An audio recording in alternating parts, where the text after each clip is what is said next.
आपके अपने channel M के स्टडी क्लासेस में आपका स्वागत है। आज के इस वीडियो में क्लास 10th मैथ के चैप्टर 6 त्रिभुज के अंतर्गत आने वाले प्रश्नावली 6.2 के सभी क्वेश्चन सॉल्व करेंगे और एक एक क्वेश्चन को बहुत ही बेहतरीन तरीके से हम सॉल्व करेंगे, ठीक है। और प्रश्नावली 6.2 के पहले क्वेश्चन को कॉपी में लिख दिए हैं, देख सकते हैं और पढ़ लीजिए क्वेश्चन को। बहुत बेहतर प्रश्न है। अगर आपको बुक से देखना है प्रश्नावली को तो बुक से भी एक बार देख लीजिए, आप सबके लिए बेहतर रहेगा।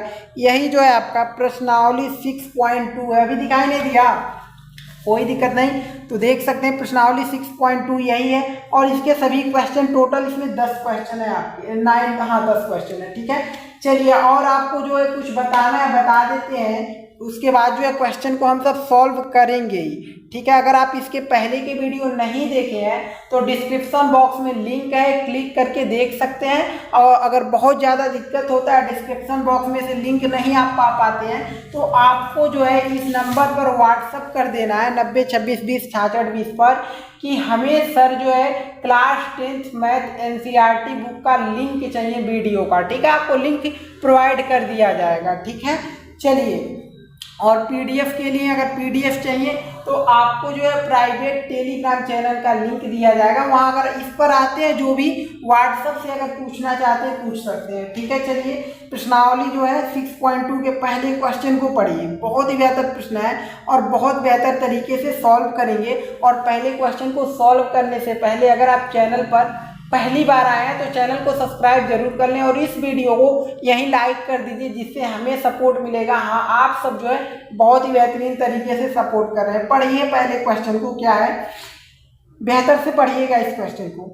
आकृति 6.17, ठीक है। बुक में भी देखिए 6.17, यही दोनों आकृति है। आकृति 6.17 में पहला और दूसरा में DE समांतर BC है, यानी DE यहाँ पर है और इस BC के समांतर है। DE यहाँ पर है, इस BC के समांतर है, समझ गए। DE समांतर BC है।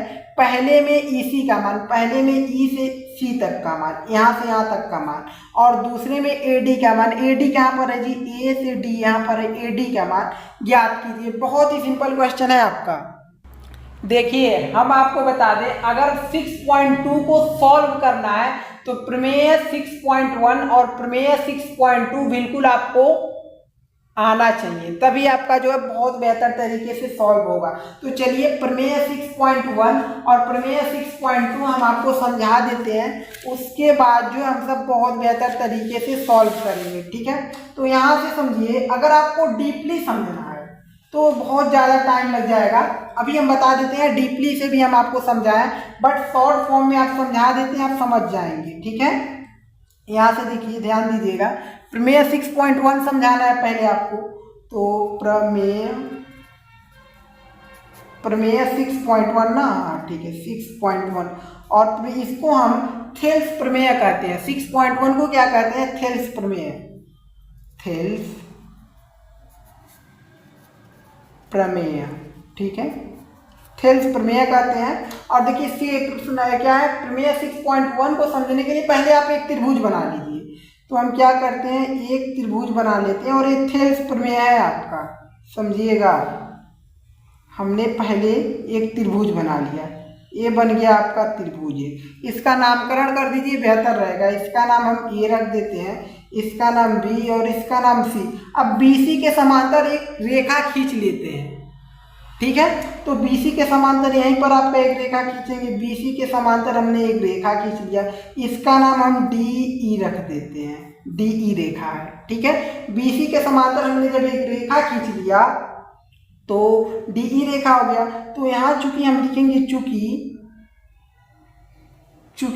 ये जो है DE समांतर है BC के, ठीक है, DE समांतर है किसके, BC के। DE समांतर है जो BC के। जब आपका DE समांतर BC का होता है, प्रमेय 6.1 में यही सीखना है, जब आपका DE समांतर यानी DE समांतर BC या BC समांतर DE, बात तो एक ही है। जब DE समांतर BC होता है तो उनके संगत भुजाओं का अनुपात बराबर होते हैं, ठीक है। तो यानी इनके जो है इनके इस त्रिभुज के संगत भुजाओं का अनुपात बराबर हो जाएगा। देखिए यहाँ चूंकि लिखे है ना DE समांतर BC है, ठीक है, BC है, इसलिए इनके संगत भुजाओं का अनुपात बराबर होता है, मतलब AD बटा में DB बराबर होता है AE बटा में EC। इसका नाम अगर आप अलग रख देंगे ABCD या PQR रख देंगे तब भी वही जो है इसी तरीके से सॉल्व होगा। ओके, आपने प्रमेय 6.1 समझ लिए, सेथेल्स प्रमेय समझ लिए या समझे? इस प्रमेय में यही समझना था कि जब आपका DE समांतर BC होता है तब आपका जो है इनके संगत भुजाओं का अनुपात बराबर होता है, मतलब AD बटा में DB और AD बटा में DB बराबर AE बटा में EC। यही समझना है थेल्स प्रमेय में, 6.1 प्रमेय में, ठीक है।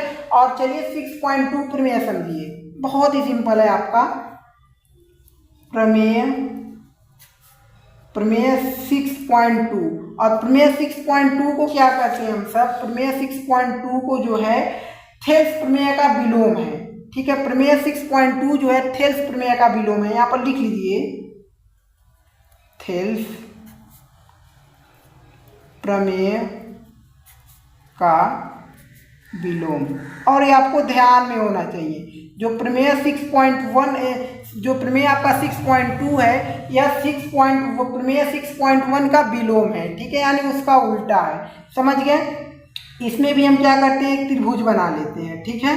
समझिए, हमने क्या कर लिया, एक त्रिभुज बना लिया और इस त्रिभुज का नाम दे देते हैं, यही नाम दे दीजिए, इसका नाम A और इसका नाम B और इसका नाम C दे देते हैं, कोई दिक्कत नहीं ना। और इसके BC के समांतर एक रेखा खींच देते हैं, यहाँ पर BC के समांतर हमने एक रेखा खींच दिया, DE नाम दे दीजिए, कोई दिक्कत नहीं है, DE नाम हमने दे दिया, ठीक है। देखिए इसमें जो होता है क्या दिया रहता है, जब क्वेश्चन दिया रहता है अगर इसके संगत भुजाओं का अनुपात बराबर हो, मतलब जब इसके संगत भुजाएं क्या AD बटा में DB बराबर AE बटा में EC हो, तो चूंकि यहाँ पर लिखिएगा चूंकि जब आपका इसके संगत भुजाओं का अनुपात बराबर होता है AD बटा में AD बटा में DB और ये आपको बराबर जब होता है AE बटे EC, जब इसके संगत भुजाओं का अनुपात बराबर होता है तब जो होता है आपका क्या होता है, इसलिए ठीक है। देखिए चूंकि इसके संगत भुजाओं का अनुपात बराबर है इस त्रिभुज का, इसलिए जो है आपका DE समांतर BC होगा, ठीक है, DE समांतर BC होगा, ठीक है। बहुत ही सिंपल है और बहुत ही जो है सिंपल तरीके से आपको समझ में भी आ गया होगा। थेल्स 6.1 को समझने का मतलब जब आपका DE समांतर BC होता है तब जो है इसके संगत भुजाओं का अनुपात बराबर होता है, जब इसके संगत भुजाओं का अनुपात बराबर होता है मतलब तब आपका DE से मतलब इसके समांतर जो रेखा होता है उसके समांतर होता है। समझ गए होंगे? अगर इसको बहुत ही बेहतर तरीके से समझना, आपको बेहतर तरीके से हम समझा ही दिए हैं, कोई प्रॉब्लम ही नहीं होना चाहिए। बट अगर आपको इसको डीपली समझना है प्रमेय 6.1 को और प्रमेय 6.2 को, तो आपको जाना है, सर्च करना है राजीव प्रकाशन 6.1, ऐसे सर्च कर दीजिएगा, क्लास 10th मैथ राजीव प्रकाशन, ठीक है। 6.2 में ही जो है प्रमेय 6.1 और 6.2 समझाएंगे ना, तो आपको सर्च करना है क्लास 10th मैथ राजीव प्रकाशन 6.2। उसमें जो है आपका प्रमेय फर्स्ट और सेकेंड यानी प्रमेय 6.1 और 6.2 बहुत ही डीपली हमने समझाया, समझ जाएंगे और क्वेश्चन वो पूछता है। चलिए हम सॉल्व करते हैं, ज़्यादा टाइम वेस्ट ना करते हुए प्रश्नावली यानी 6.2 के क्वेश्चन को सॉल्व करते हैं। आपका NCERT का बुक है ना ये। चलिए ध्यान दीजिएगा, पहले क्वेश्चन को पढ़िए। आकृति 6.17 यही आपका आकृति और दूसरे में 6.17 आकृति 6.17 पहले और दूसरे में DE समांतर BC है और उसके बाद क्या कहा है, पहले में ईसी और दूसरे में एडी ज्ञात कीजिए। ठीक है, तो देखिए यही आकृति आपका पहले क्वेश्चन का है और दूसरे क्वेश्चन का आकृति है। तो सिंपल है ना, आपको दे दिया है क्या क्या दे दिया, डीई समांतर बीसी दिया है। तो यहाँ पर लिखेंगे, क्वेश्चन को समझे हैं, कहा कि पहले और दूसरे में जो है डीई समांतर बीसी, यानी पहले क्वेश्चन में भी डीई समांतर बीसी है और दूसरे क्वेश्चन में भी डीई समांतर बीसी है। ठीक है, उसके बाद पहले में ईसी का मान, पहले में ईसी है इसका मान ज्ञात करना और दूसरे में जो है आपका एडी है इसका मान ज्ञात करना। सिंपल है, चलिए पहले क्वेश्चन को जो है हल करते हैं। पहले का पहला, पहले में जो है आपका पहले के पहला में जो दिया है, क्या दिया है, चूंकि आपका त्रिभुज क्या है, ए बी सी, त्रिभुज ए बी सी में, त्रिभुज ए बी सी में हम देख पा रहे हैं क्या दिया, त्रिभुज ए बी सी में डीई समांतर बीसी है, डीई समांतर बीसी, डीई समांतर या डीई पैरेलल कोई कहते हैं, डीई समांतर बीसी है। ठीक है, इतना हमने लिख दिए। ठीक है, इसलिए चूंकि हमने लिखा, चूंकि त्रिभुज एबीसी में जो है डीई समांतर बीसी है, इसलिए जब समांतर होता है इसके, जब दो रेखाएं आपस में समांतर होता है तो इसलिए इनके संगत भुजाएं का जो है, इसके संगत भुजाओं का अनुपात बराबर होगा। तो इसका संगत भुजा क्या है, ब्लैक पेन से ही हमने तो लिखना स्टार्ट कर दिए हैं, बट कोई नहीं, इसको ब्लू कर लीजिएगा, बेहतर रहेगा। ठीक है, हम कर देते हैं।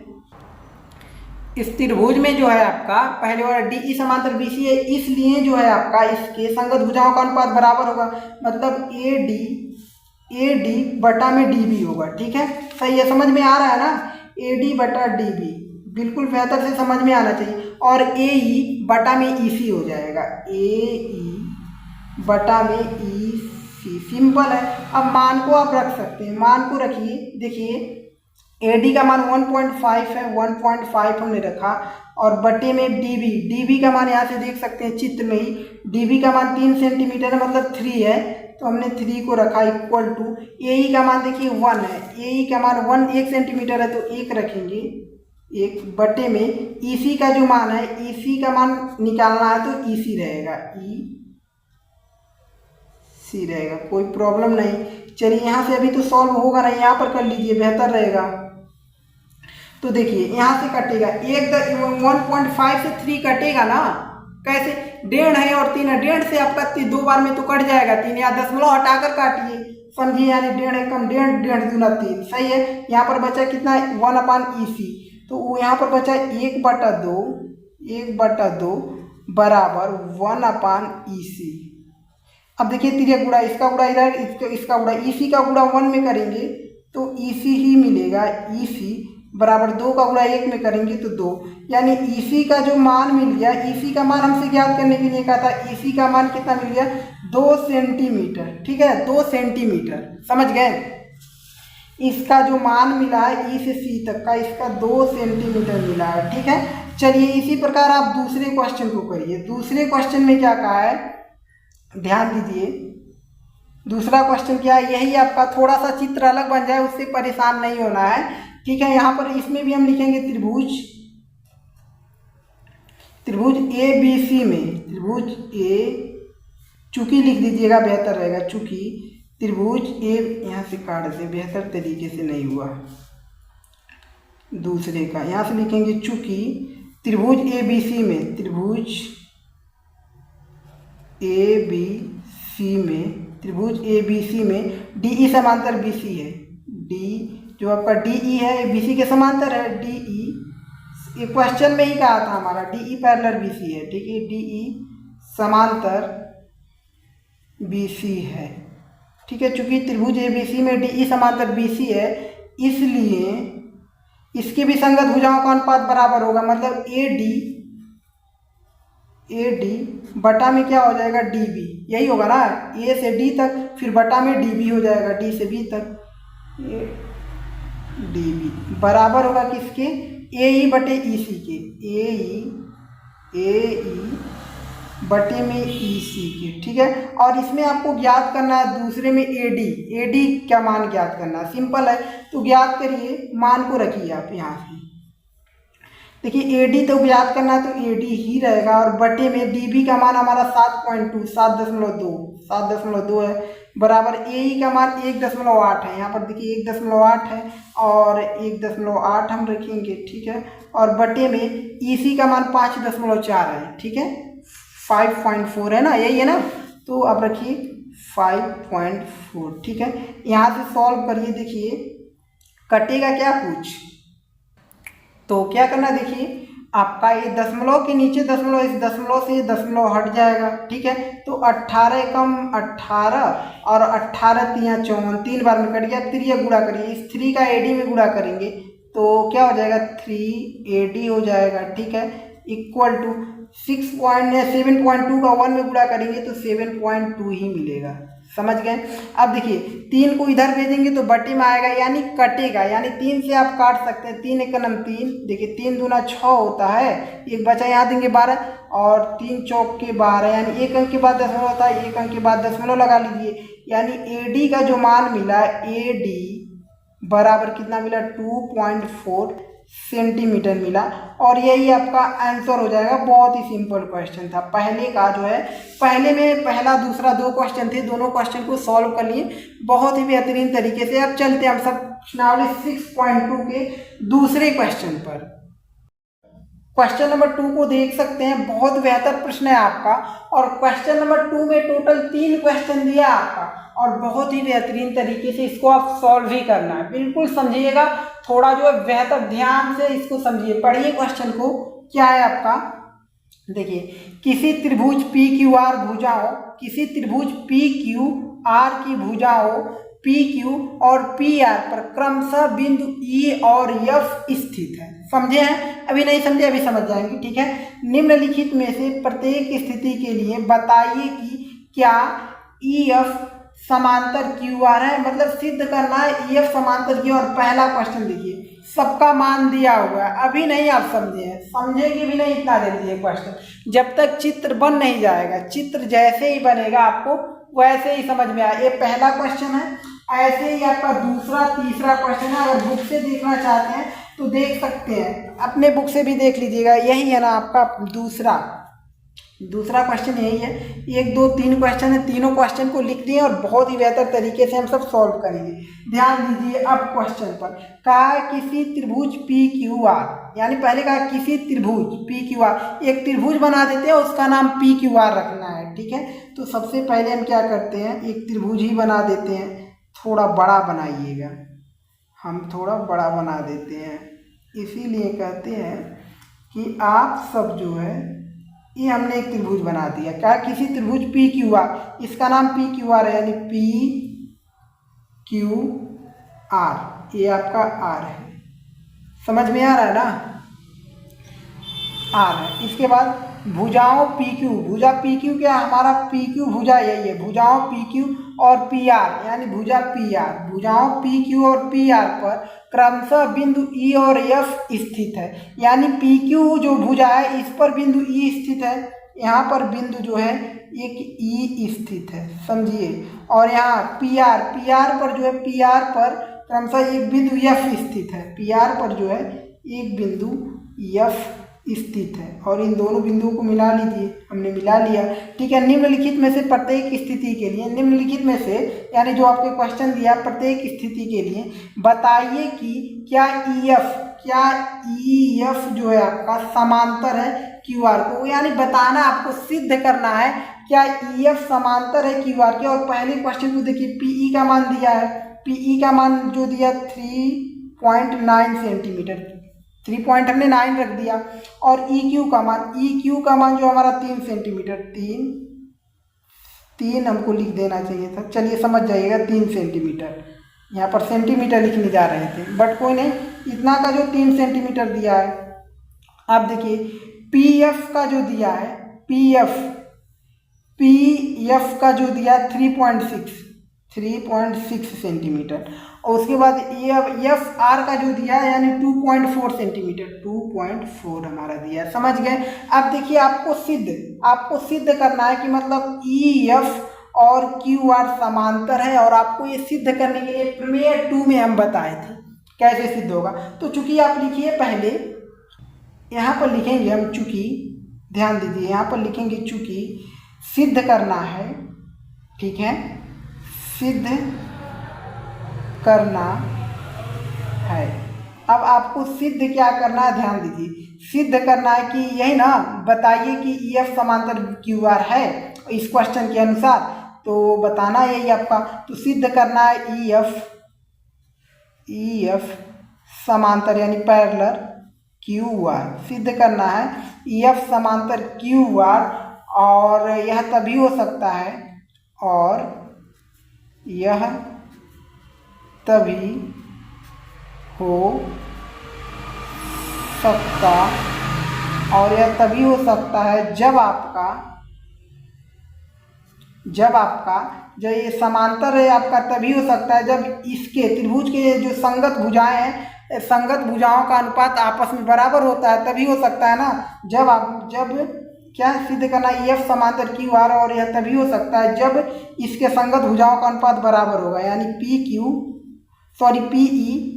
PE बटे में EQ और बराबर PF बटे में FR। जब ये सब तीनों चीज़ जो है इसके संगत भुजाओं का अनुपात बराबर आएगा तो EF समांतर QR हो जाएगा, ठीक है। तो चलिए सॉल्व करिए, मान रखेंगे अगर बराबर आएगा तब आपका जो है समांतर है, अगर बराबर नहीं आएगा तो समांतर नहीं है, यही है ना। तो हम मान को रखते हैं, देखिए PE का मान 3.9 है तो हम 3.9 रख दिए PE का मान, और EQ का मान 3 है ना, 3 सेंटीमीटर है, 3 रख दिए इक्वल टू। अब देखिए PF का मान जो 3.6 है तो 3.6 हमने रखा, बटे में FR का मान 2.4 है तो 2.4 रख दिए। अब देखिए इसके इधर यहाँ पर दशमलव, एक अंक के बाद इधर दशमलव है, तो इस दशमलव को हटाएंगे, इधर 1 0 बढ़ जाएगा, एक अंक है तो 1 0 बढ़ेगा। अगर 2 अंक रहता तो ये दशमलव को हटाते तो 2 0 बढ़ता, बट एक ही अंक था। अब देखिए इधर भी एक अंक के बाद इधर दशमलव, एक अंक के बाद इधर दशमलव, तो इस दशमलव को हम दशमलव हटा सकते हैं, कोई दिक्कत नहीं है, ठीक है। अभी हो गया आपका 39 बटा में 30, और बराबर ये हो गया आपका 36 बटा में 24, कटेगा देखिए 3 से 13 बार में कटा, 3 से 10 बार में कटा। इसको देखिए 2 से कट रहा है, 2 से 18 बार में कट जाएगा, 18 दूना 36, और 2 से ये जो कटेगा कितने बार में, और 2 से 2 1 2 2 दूना 4 12, ठीक है। अब देखिए 18 और 12 दोनों 6 से कट रहा है, तो 6 दूना 18, 6 दूना 12, 2 बचा, 3 बटा 2 वहाँ पर बचा, ठीक है। तो इधर बचा आपका 10 बटा 3, और बराबर इधर आपका बचा 3 बटा 2। अब देख रहे हैं अगर 3 बटा, अगर 10 से, क्या यार गलती लिखा गया ना, यही गलती हो जाता है, ये जो है गलत हो गया। अब गलत कहाँ पर हुआ है देखिए, यहाँ से हम बता देते हैं, कोई दिक्कत नहीं है। देखिए यहाँ 13 बटा 10 है ना, ऐसे कर देना चाहिए था, ठीक है। यहाँ से देखिए ये आपका 13 बटा 10 बचा हुआ है, तो आप 13 बटा में 10 लिखेंगे, बराबर यहाँ पर 3 बटा में 2।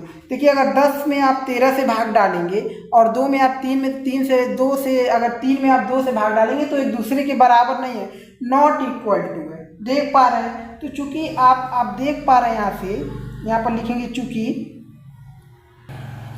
चूंकि जो ये PQ का मान है और ये EQ का मान है, सब मिला है ना, और ये PF का मान है और ये FR का मान है, बराबर नहीं है दोनों, तो चूंकि हम लिखेंगे PE बटे में EQ नॉट इक्वल टू, यानी एक दूसरे के बराबर नहीं है, PF बटे में FR, यानी PE बटे में EQ बराबर नहीं है PF बटे में FR के। तो इसलिए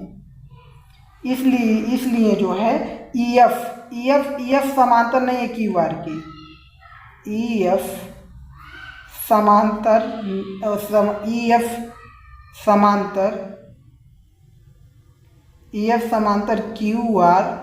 समांतर QR नहीं है, ठीक है। और यही आपका प्रूव्ड करना था आपका कि समांतर है या नहीं। बताइए कि समांतर है, यानी कि ये जो है इसके यानी नॉट इक्वल टू मिला है, बराबर नहीं मिला, इसलिए EF समांतर QR नहीं है। ठीक है, चलिए अगले क्वेश्चन पर चलते हैं। इसी के क्वेश्चन नंबर, ये दूसरे का पहला था, दूसरे के दूसरे पर चलते हैं। देखिए दूसरे का दूसरा है आपका, कुछ नहीं जैसे चित्र इसमें है बिल्कुल यही चित्र बनाना है, क्योंकि इसी को हमको पढ़कर चित्र बनाना है ना, तो यही चित्र बनाना है और सिर्फ मान अलग दिया है, तो मान हम यह रखेंगे जो कहा है। तो यहाँ से लिखिए हल और चित्र को बनाइए आप। तो हम बना लेते हैं पहले एक त्रिभुज, थोड़ा हमने बड़ा बना लिया, बड़ा बनाइए छोटा, उससे कोई प्रॉब्लम नहीं है। ठीक है, इसका नाम क्या था, PQR ना, तो PQR। ठीक है, इसके समांतर एक रेखा था जिसका नाम क्या था, EF। कोई दिक्कत नहीं। अब मान लिया, अब मान को रखिए। देखिए PE का मान जो है 4 सेंटीमीटर, PE यही है आपका, दिखाई दे रहा है ना, इसका मान जो है 4 है, तो आप 4 रख दीजिए, सेंटीमीटर लिखिए मत लिखिए, कोई दिक्कत नहीं। QE का, Q से E तक, ये आपका QE का, बुक में भी QE दिया है, हाँ यही दिया है, 4.5 सेंटीमीटर, 4.5 सेंटीमीटर। ठीक है, उसके बाद PF आपका ये कितना दिया, 8 सेंटीमीटर, तो 8 सेंटीमीटर। और ये RF का मान जो दिया 9 सेंटीमीटर, तो आप 9 सेंटीमीटर रख दिए। जितना जिसका मान दिया था उतना हमने मान रख दिया, कोई दिक्कत नहीं है। चलिए अब क्या करना है, सिद्ध करना है आपको कि मतलब EF समांतर QR, यही सिद्ध करना है। तो हम लिखेंगे यहाँ पर सिद्ध करना है, चूंकि सिद्ध करना है EF समांतर QR, यही सिद्ध करना है। और यह तभी हो सकता है, और यह तभी हो सकता है जब इसके संगत भुजाओं के अनुपात बराबर हो, यानी जब इसके संगत भुजाओं का अनुपात बराबर हो, यानी PE बटे में EQ बराबर PF बटे में FR हो, तभी जब बराबर होंगे तभी आपका जो EF समांतर QR होगा। तो मान को रखिए, देखिए बराबर है, PE का मान जो है 4 है तो 4 रखेंगे, बटे में EQ का मान जो है 4.5 है तो 4.5 रखेंगे, इक्वल टू, देखिए PF है तो PF का मान 8 है तो 8, बटे में FR है तो FR का मान 9 है तो 9 रख दिए हम। ठीक है, अब देखिए यहाँ पर एक दशमलव को हटाएंगे, देखिए एक अंक के बाद दशमलव था तो यहाँ पर 1 0 बढ़ जाएगा, 40 हो गया। ये आपका 8/9 रहेगा, यानी ये 40 हो गया, बटे में 45 हो जाएगा, क्योंकि दशमलव हट गया। यहाँ पर क्या 8/9, और ये यहाँ पर बराबर ऐसे करिए, बेहतर रहता है। ठीक है, ध्यान दीजिएगा।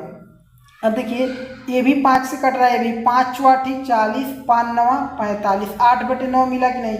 यहाँ पर देखिए 8/9 मिला, और बराबर इधर भी 8/9 है, यानी एक दूसरे के बराबर मिल गया। समझ पा रहे हैं। और जब बराबर मिल जाता है तो क्या होता है, चूंकि हम यहाँ पर लिखेंगे, चूंकि जो आपका ये दोनों बराबर मिल गए तो हम लिख देते हैं ना,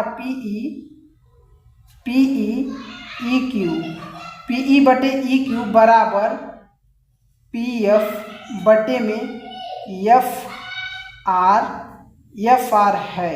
ठीक है, चूंकि जो है PE बटे EQ बराबर FR जो है आपस में दोनों बराबर हैं, और जब इनके संगत भुजाओं का अनुपात बराबर होता है तब हम प्रमेय 6.2 से हमें पता है कि जब इसके संगत भुजाओं का अनुपात जब बराबर होता है तब जो है इसके जो समांतर रेखा होता है तो क्या, हाँ सॉरी आपको समझाने में थोड़ा दिक्कत हुआ है। जब इसके संगत भुजाओं का अनुपात बराबर होता है तो जब आपका EF और QR जो होता है एक दूसरे के समांतर होते हैं, या QR का या EF एक दूसरे के समांतर होते हैं। तो जब ये क्या हो गया, बराबर हो गया, इसलिए जो है आपका EF है, EF समांतर ई एफ समांतर क्यू आर है। ठीक है, ये हमारा प्रूव्ड हो गया। ठीक है, चलिए अगले क्वेश्चन पर चलते हैं। क्वेश्चन नंबर 1 था दूसरे का दूसरा, दूसरे के तीसरे पर चलते हैं। ये आपका दूसरे का तीसरा है, बट यहाँ पर तीसरे का तीसरा लिखा जा चुका है, मिस्टेक, बाई मिस्टेक, दूसरे का तीसरा है। ठीक है, चलिए इसमें पी क्यू एफ आर और ई एफ थोड़ा सा ये अलग है, बट क्वेश्चन तो आपका वही है, कोई दिक्कत नहीं होना चाहिए। ध्यान दीजिएगा, इसमें भी हमको वही त्रिभुज बनाना है, दूसरा त्रिभुज नहीं बनाना है जैसे उसमें। तो कैसे बना था आपका, एक हमने त्रिभुज लिया, कोई प्रॉब्लम नहीं है ना, बड़ा लें या छोटा लें।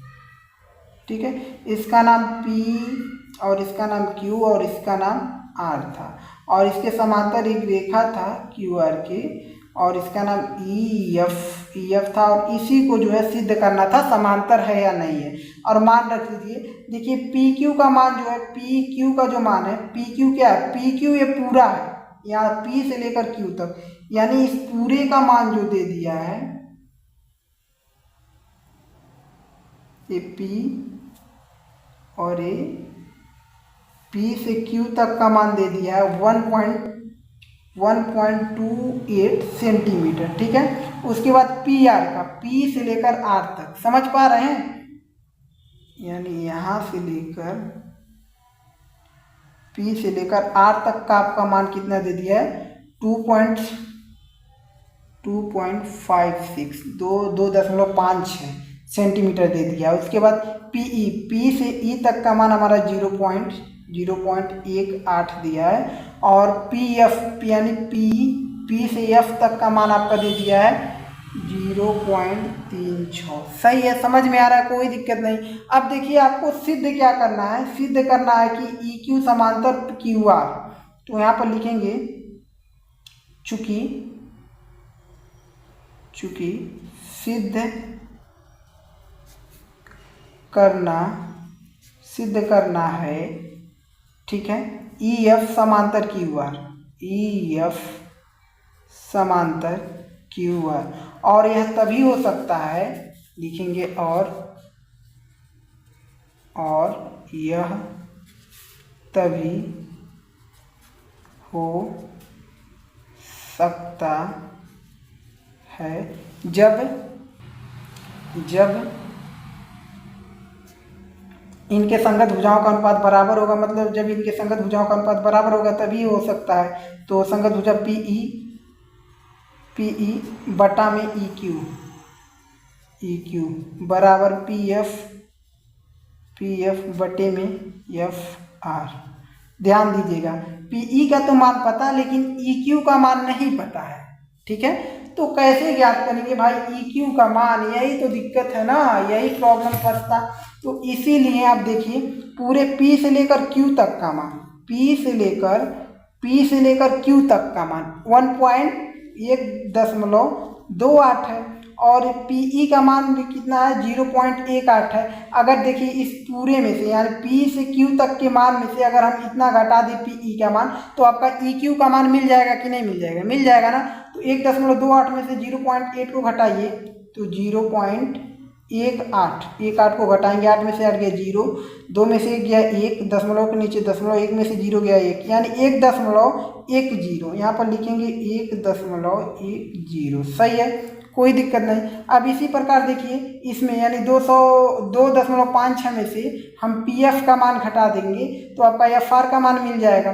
2.56 में से हम घटा देते हैं कितना, 0.36, 6 में से 6 गया 0, 5 में से 2, 3 गया 2, दशमलव के नीचे दशमलव, 2 में से 0 गया 2, यानी 2.2 फिर एक 0, 2.2 फिर एक 0। सही है, कोई दिक्कत नहीं। अब मान को रखिए, मान तो आपका मिल गया, PE का मान कितना है 0.18 है बटे में, और ये क्या है EQ का मान 1.10 इक्वल टू PF का मान 0.36, 0.36 नहीं कहते हैं, और FR का मान है 2 फिर एक 0। अब देखिए दशमलव के नीचे दशमलव, 2 अंक के बाद दशमलव, 2 अंकों के बाद दशमलव, दशमलव से दशमलव हट गया, 2 अंकों के बाद दशमलव, 2 अंकों के बाद दशमलव, दशमलव से दशमलव हट गया आपका।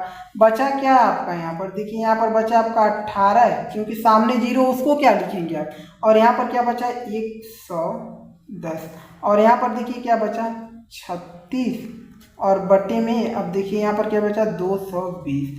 अब आसानी से देखिए काटिए मत इसको सिर्फ आप काट दीजिए। देखिए 2 से कट रहा, 2 से 18 बार में कटा, 2 से 110 बार में कटा। देखिए एक दूसरे के बराबर मिल गया हमारा, तो आप लिख दीजिए क्या 18 बटा में 110 और बराबर 18 बटा में 110।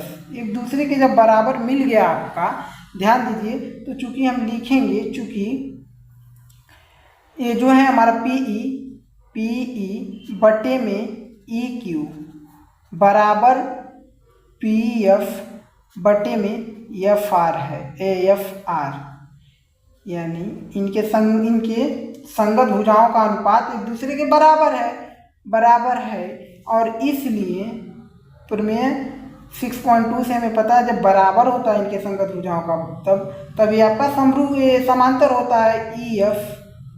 EF समांतर QR है, और ये हमारा प्रूव्ड करना था समांतर है कि नहीं, ये प्रूव्ड हो गया।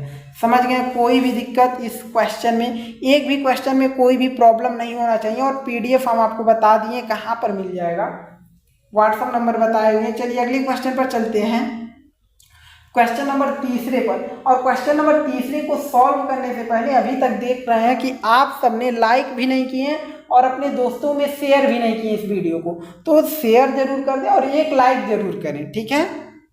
अगले क्वेश्चन पर चलते हैं। क्वेश्चन नंबर 3 को देख सकते हैं, पढ़िए क्वेश्चन को।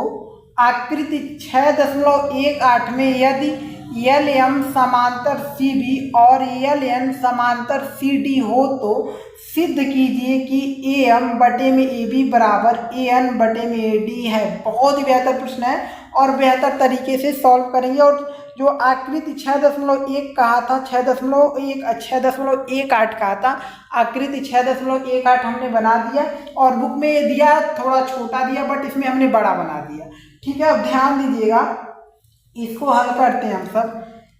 यहाँ से लिखेंगे हल सबसे पहले, और हमको सिद्ध क्या करने के लिए कहा, सिद्ध करना है। यहाँ पर लिखेंगे हम सब सिद्ध करना है। क्या सिद्ध करना है भाई साहब, AM बटे में AB बराबर AN बटे में AD, यही हमको सिद्ध करना है, ठीक है। तो इसको कैसे सिद्ध करेंगे आप, यही आपके मन में चला। आप देखिए यहाँ पर कहा ना 6.18 में यदि LM क्या है आपका, L और M, LM यही आपका LM, ध्यान दीजिएगा, LM समांतर CB, यानी LM जो है समांतर CB, हाँ, C से लेकर B तक, BC कहिए या CB कहिए, ये जो भुजा है आपका, ये इस भुजा के समांतर है, ठीक है। एक प्रकार से ये जो है आपका एक त्रिभुज है। क्या त्रिभुज है, त्रिभुज क्या है आपका, यहाँ से देखिए त्रिभुज A, ठीक है, ठीक है, त्रिभुज ABC, समझ में आया, त्रिभुज ABC पूरा मिला लीजिए, ये आपका एक त्रिभुज है, समझ गए, ये आपका एक त्रिभुज है, त्रिभुज ABC मिल गया। त्रिभुज ABC में जो है LM समांतर है BC के, त्रिभुज ABC में LM समांतर, त्रिभुज ABC में जो है LM समांतर BC है। तो चूंकि हम लिखेंगे, चूंकि त्रिभुज ABC में LM समांतर है BC कहिए या CB कहिए, बात तो एक ही हुआ, ठीक है।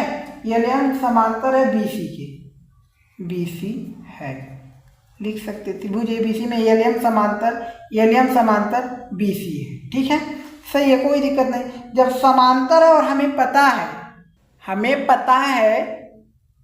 कि नहीं पता, प्रमेय 6.1 से हमें पता है कि जब किसी त्रिभुज में ए समांतर होते हैं तो इनके संगत भुजाओं का अनुपात आपस में बराबर होता है। संगत भुजाओं का अनुपात क्या हो जाएगा, बराबर हो जाएगा।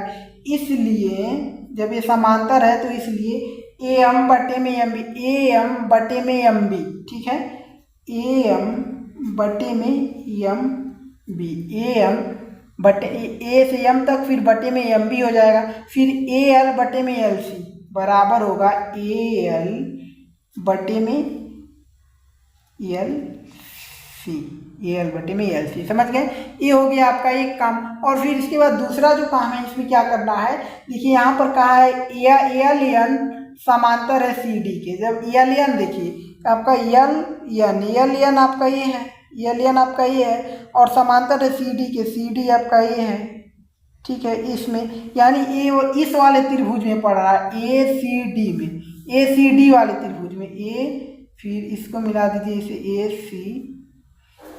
ए सी डी वाले त्रिभुज में जो है एल एन समांतर सी डी है। तो लिख लीजिए पुनः, यहाँ पर लिखेंगे पुनः, ध्यान दीजिएगा क्वेश्चन पर,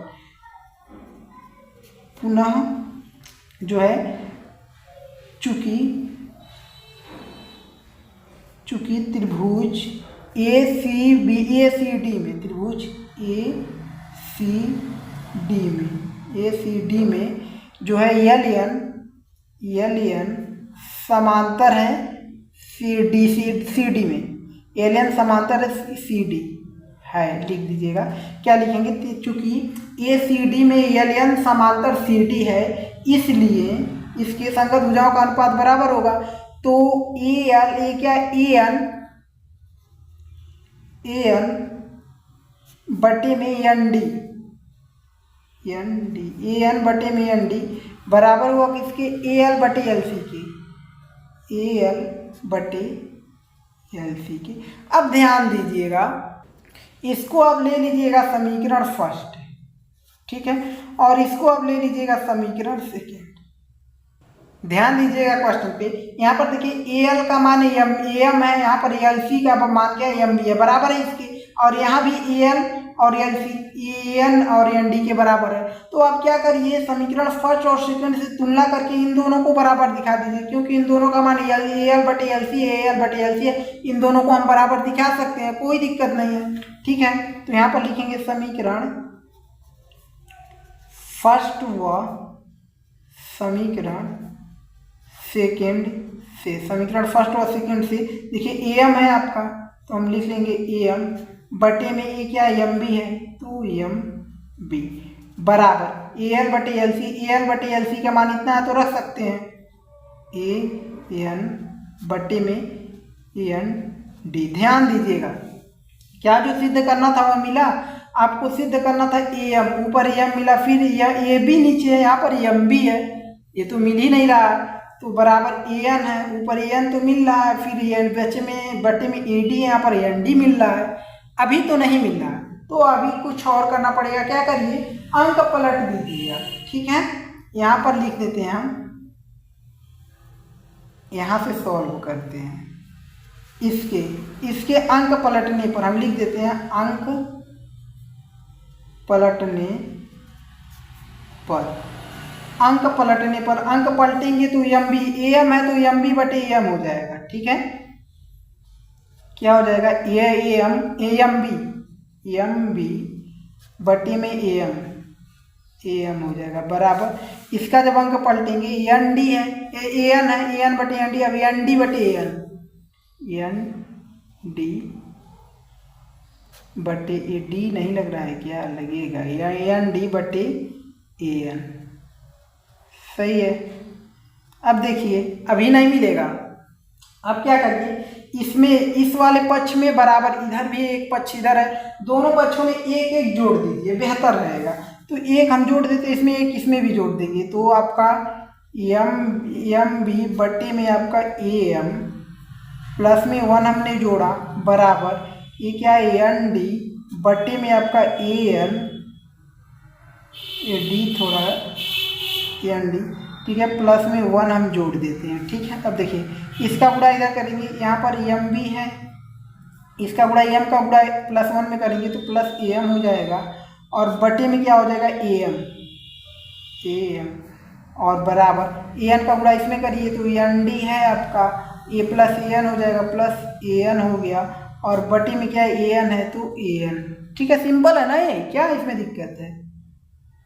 ठीक है, ध्यान दीजिएगा, देखिए M B plus A M B और प्लस ए एम, टोटल कितना एम बी इतना है और ए एम इतना है, टोटल ये क्या है ए बी है, ए से लेकर बी तक पूरा भुजा जो है ए बी है ना, एम बी और ए एम यही भुजा है तो पूरा भुजा ए बी हो जाएगा, समझ गए। तो इसको हम लिख देते हैं A B M B plus A M के बराबर हम क्या लिख देते हैं ए बी बटे में ए एम बराबर N D plus A N. देखिए एन डी आपका इतना है और ए एन इतना है, इसको पूरा लिख सकते हैं ए डी, कोई दिक्कत नहीं है, ए डी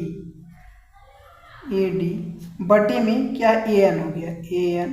देखिए अब मिला क्या बराबर, अभी नहीं मिला, जो सिद्ध करना है अभी भी नहीं मिला। क्या करिए अंक पलट दीजिए, मिल जाएगा। अंक पलटने पर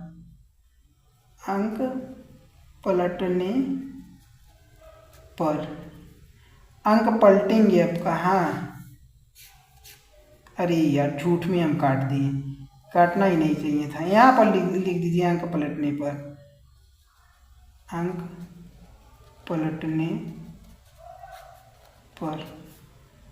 अंक पलटेंगे जब इसका, यही यहाँ पर लिखा हुआ था, काट दिए, कोई दिक्कत नहीं। तो ए एम हो जाएगा, ए एम बटे में ए बी हो जाएगा, ए बी इक्वल टू ए आपका ए एन हो जाएगा, ए एन बटे में क्या हो जाएगा ए डी, ए एन, क्या बात है, यह ए एन है ना, हाँ ए एन बटे ए डी, सही तो है, ए डी, कोई प्रॉब्लम नहीं, यही प्रूव करना था हमारा। देखिए ए एम बटे ए बी मिल गया और ए एन बटे ए डी मिल गया, प्रूव्ड हो गया आपका। दिक्कत तो नहीं हुआ ना, बेहतर क्वेश्चन था आपका। चलिए अगले क्वेश्चन पर चलते हैं। क्वेश्चन नंबर 3 था, क्वेश्चन नंबर 4 पर हम सब चलते हैं। क्वेश्चन नंबर 4 को देख सकते हैं, पढ़िए इस क्वेश्चन को। आकृति 6.19 में DE समांतर AC और DF समांतर AE है, सिद्ध कीजिए कि BF बटे FE इक्वल टू BE बटे EC है। बहुत ही बेहतर क्वेश्चन है। देखिए चित्र दिया है आपका, आकृति दिया है, ये 6.19, हमने 6.19 आकृति को बना दिए हैं। यहाँ पर कहा है कि DE समांतर AC है, ठीक है, यानी DE जो है समांतर है इस AC के, ठीक है। और क्या करना आपको, सिद्ध यही करना। तो चलिए सबसे पहले हम हल लिखते हैं। अभी इस क्वेश्चन को बहुत ही बेहतर तरीके से समझेंगे। यहाँ पर लिखेंगे सिद्ध करना है, सिद्ध करना है। क्या आपको सिद्ध करना है, देखिए सिद्ध जो करना है BF समांतर FE, यही ना, और बराबर जो है कि इसके BE बटे में EC के, यही जो है आपको सिद्ध करना है। सिंपल क्वेश्चन है। चलिए क्वेश्चन को यहाँ पर देखिए, कहा है कि इस आकृति में DE समांतर AC है, तो DE कौन है भाई, DE यही है, DE आपका A वाला भुजा है, ठीक है, और समांतर है किसके, AC के ना, AC के, हाँ सही है, AC के समांतर है, ठीक है। DE जो है ये AC के समांतर में, तो E किस त्रिभुज में मिल रहा है आपका, तो ये त्रिभुज A से लेकर यहाँ से आएगा AB पर, और B से लेकर डायरेक्ट ये जाएगा भुजा C तक, तो किस में मिल रहा है, फिर यहाँ पर मिल जाएगा त्रिभुज ABC में जो है DE समांतर AC है, समझ गए। तो यहाँ पर हम लिखेंगे चूंकि त्रिभुज ABC में, ठीक है, DE समांतर DE, हाँ ठीक है, DE समांतर AC है, ठीक है।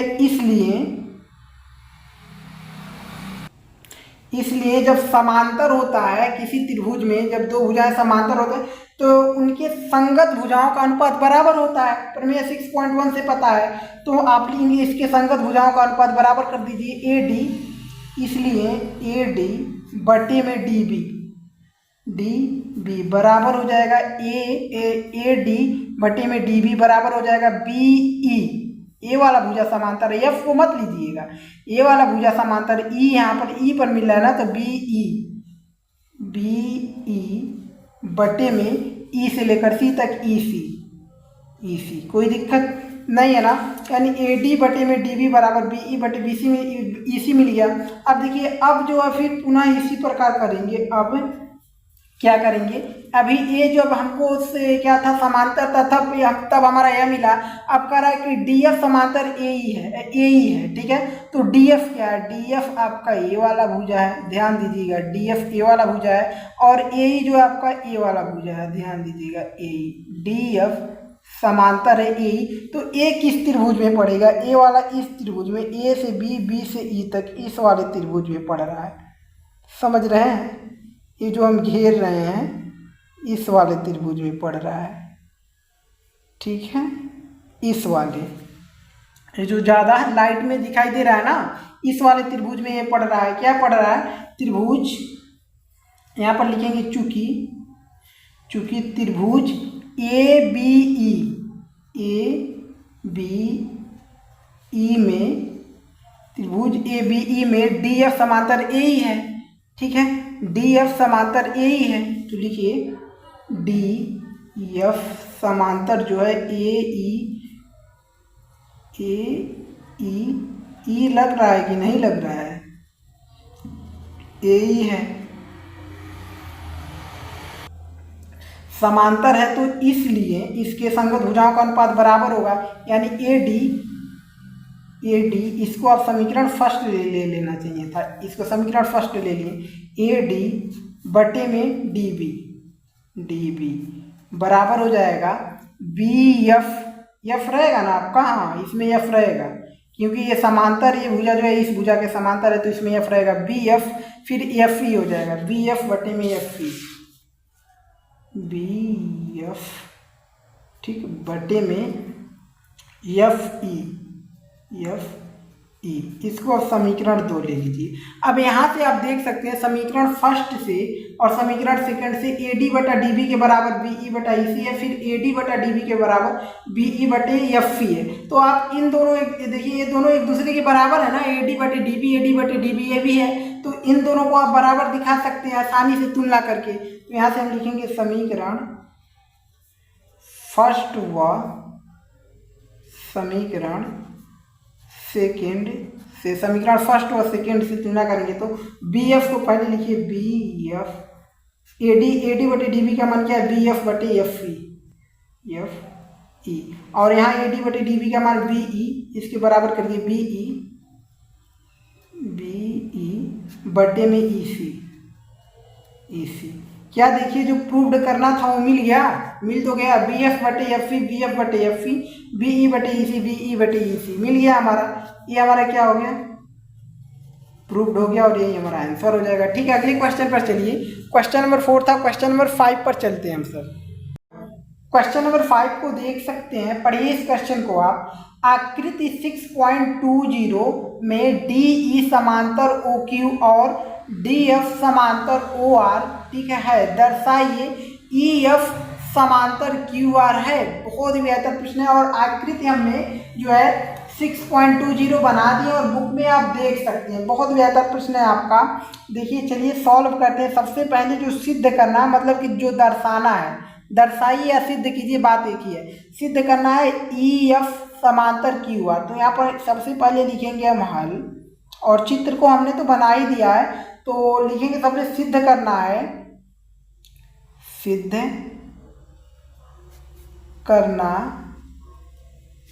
करना है, क्या सिद्ध करना है, ई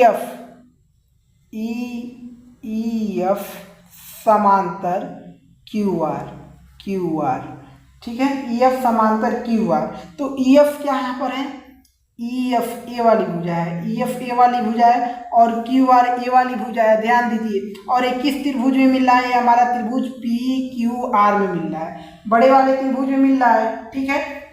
और यह समांतर तभी हो सकता है जब इसके यानी इसके संगत भुजाओं का अनुपात बराबर होगा, यानी पीई बटे ई क्यू होगा और पीएफ बटे एफ आर होगा, तभी तो आपका ये सिद्ध, तभी तो ये समांतर हो सकता है। तब यहाँ पर हम लिखेंगे सिद्ध करना है ई एफ समांतर क्यू आर, यह तभी हो सकता है, यह तभी हो सकता है, तभी हो सकता है, यह तभी हो सकता है जब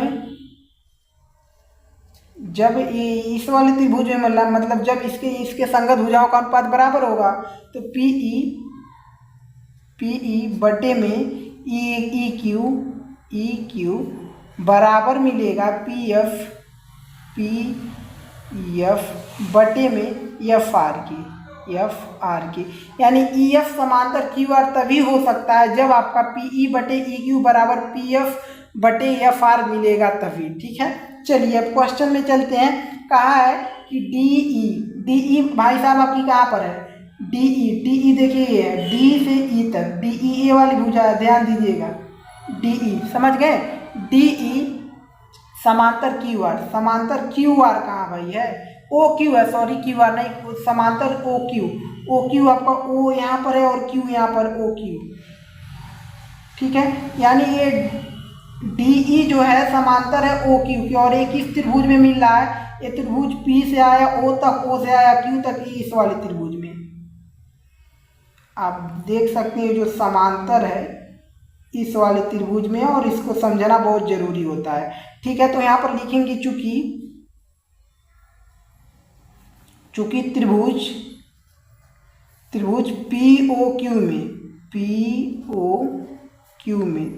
पीओक्यू में जो हमारा डीई है, डीई समांतर है, डीई जो समांतर है ओ क्यू के यहाँ दिया ना, ओ क्यू है, यहाँ पर हमने लिख लिया त्रिभुज पीओक्यू में डीई समांतर ओ क्यू है, इसलिए जब ये समांतर है तो इसलिए इसके संगत भुजाओं का अनुपात बराबर होगा, यानी पीई ठीक है, पीई बटे में ई क्यू बराबर क्या हो जाएगा, पीडी बटे में डीओ समझ रहे हैं। जब ये समांतर है तो इसके संगत भुजाओं का अनुपात बराबर है, वो हमने दर्शा दिया। ठीक है, चलिए अब चलते हैं, अब इसी प्रकार और करना। अब आपको क्या करना है, ध्यान दीजिए, अब यहाँ पर कहा है डी एफ समांतर ओ आर, अब डी एफ कहाँ है, देखिए डी से एफ ये है आपका, और ओ आर जो है आपका ओ से लेकर आर तक ये है आपका, तो एक किस त्रिभुज में पड़ेगा, ये पी से लेकर ओ तक, ओ से लेकर आर तक, आर से फिर चलेगा तो कहाँ जाएगा, पी पर, यानी पी ओ आर, त्रिभुज पी ओ आर क्यू में पी ओ आर में पड़ रहा है। ठीक है, तो हम यहाँ पर लिखेंगे, अब चूंकि देख पा रहे हैं कि त्रिभुज पी ओ आर में ठीक है, पी ओ आर में डी एफ समांतर ओ आर है, डी एफ समांतर ओ आर है।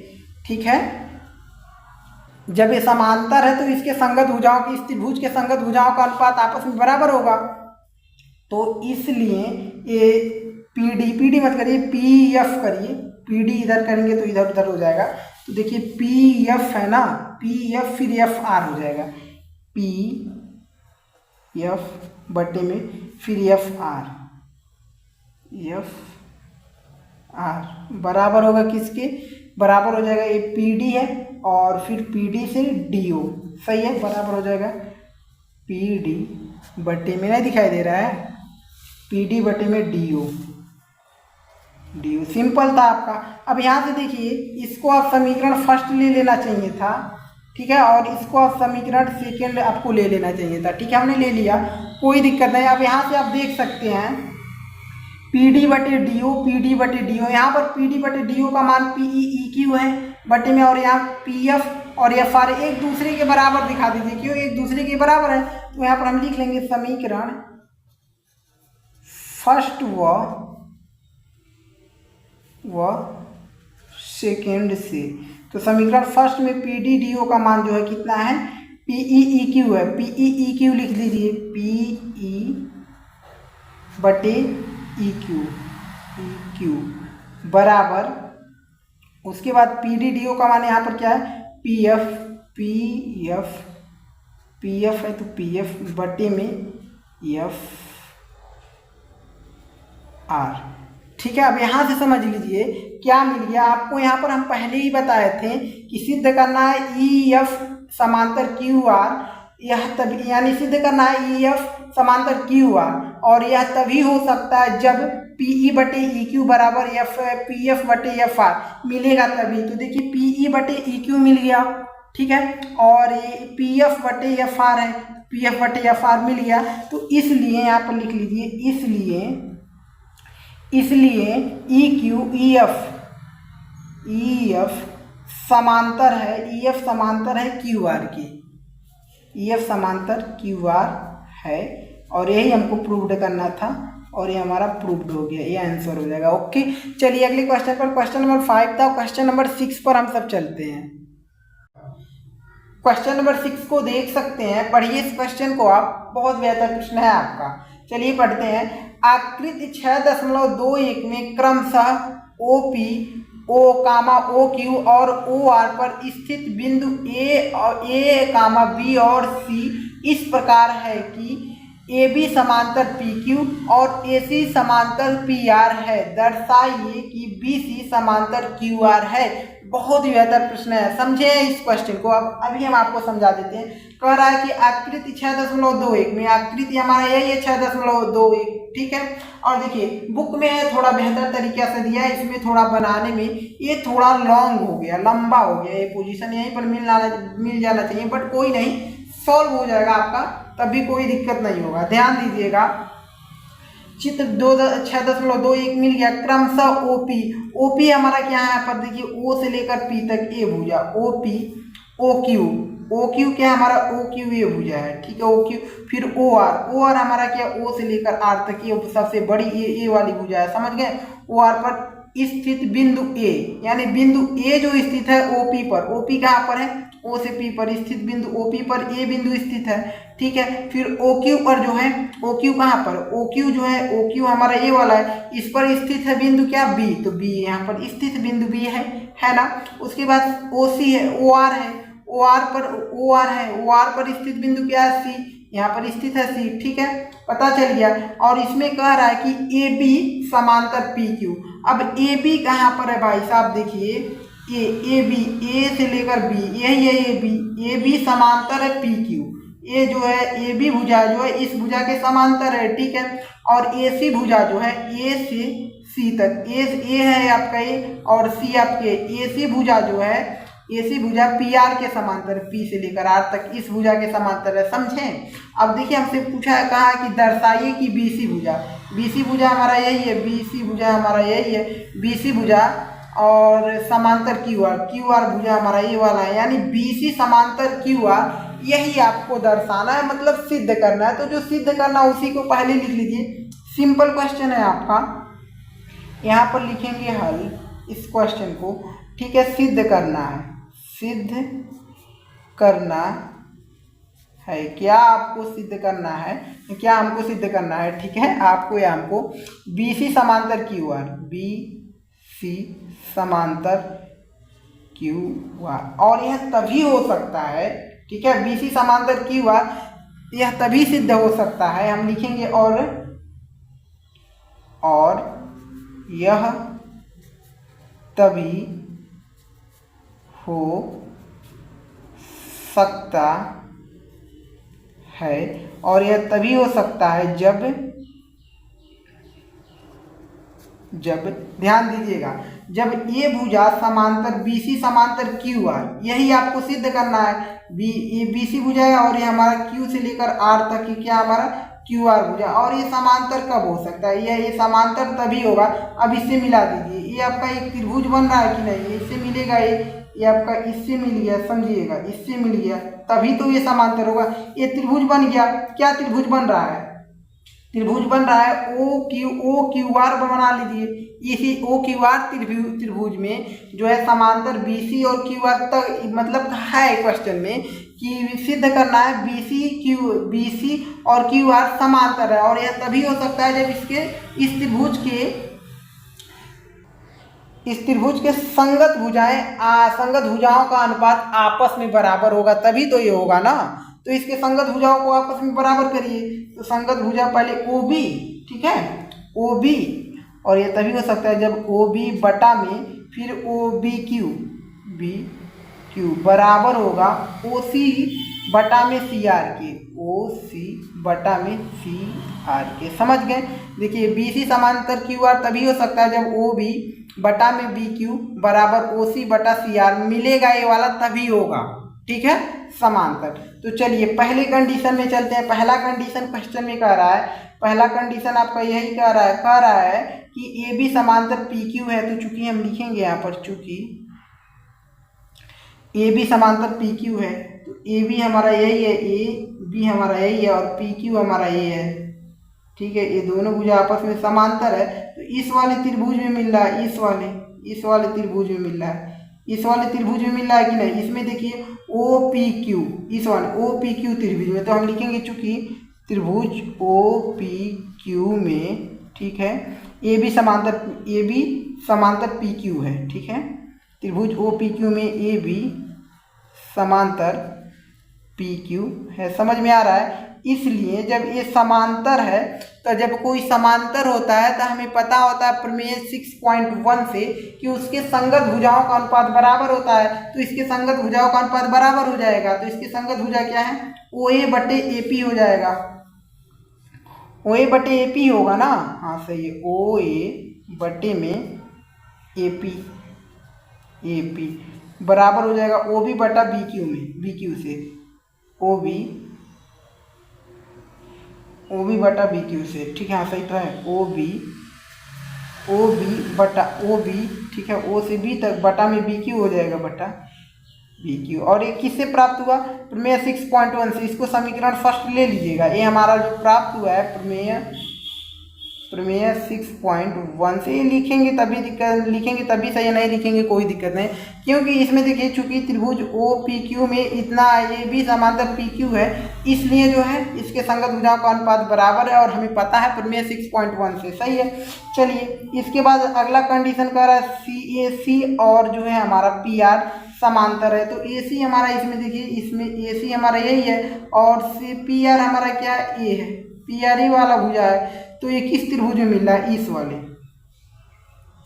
वाले ध्यान में बनाइएगा, जो हम बना रहे हैं त्रिभुज यहाँ पर मिलेगा इस वाले त्रिभुज में, यानी OPR त्रिभुज में। तो यहाँ पर लिखेंगे अब जो है, चूंकि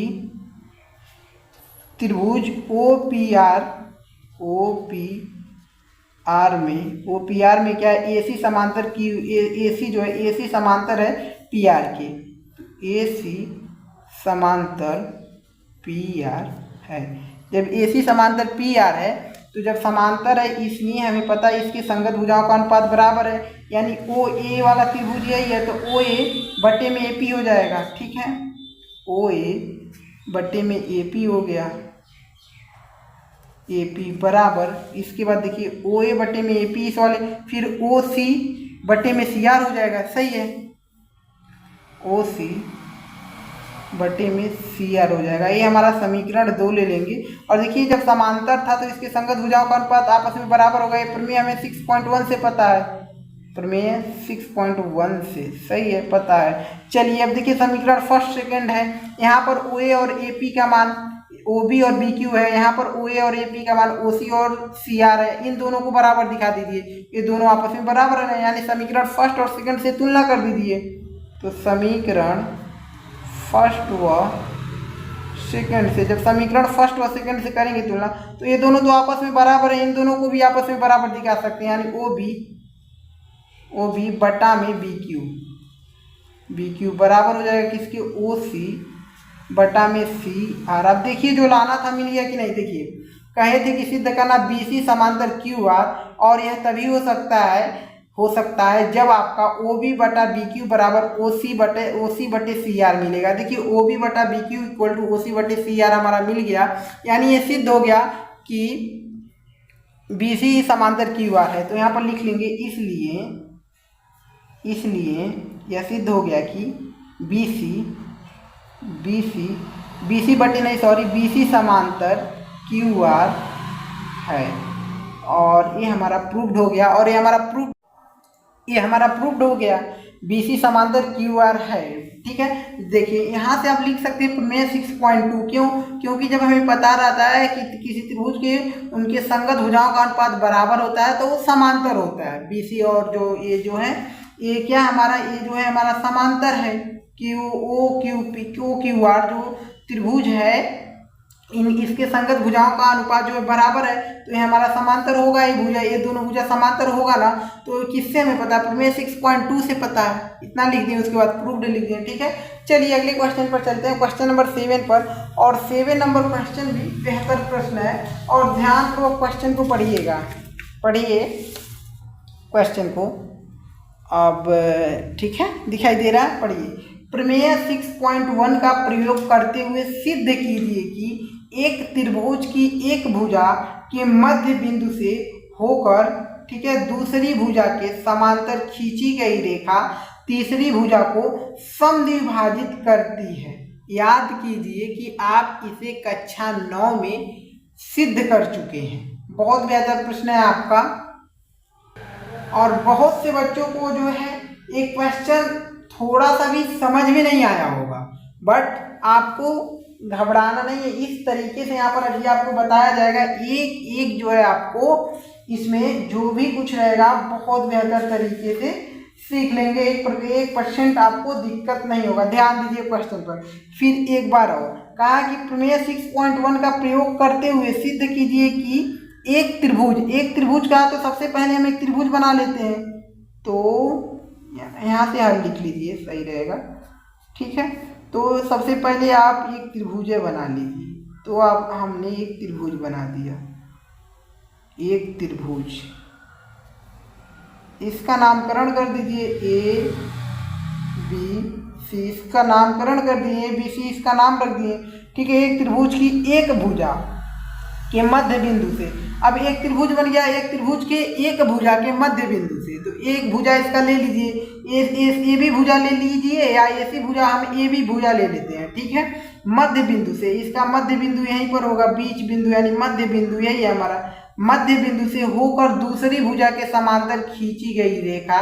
ठीक है, ये दूसरी इस भुजा के समांतर खींची गई रेखा, दूसरी यहाँ से जब खींची जाएगी रेखा, तो हमने खींच दिया इस भुजा बीसी भुजा के समांतर। ये जो है ए बी भुजा के मध्य बिंदु से एक जो है इसके समांतर रेखा खींचे।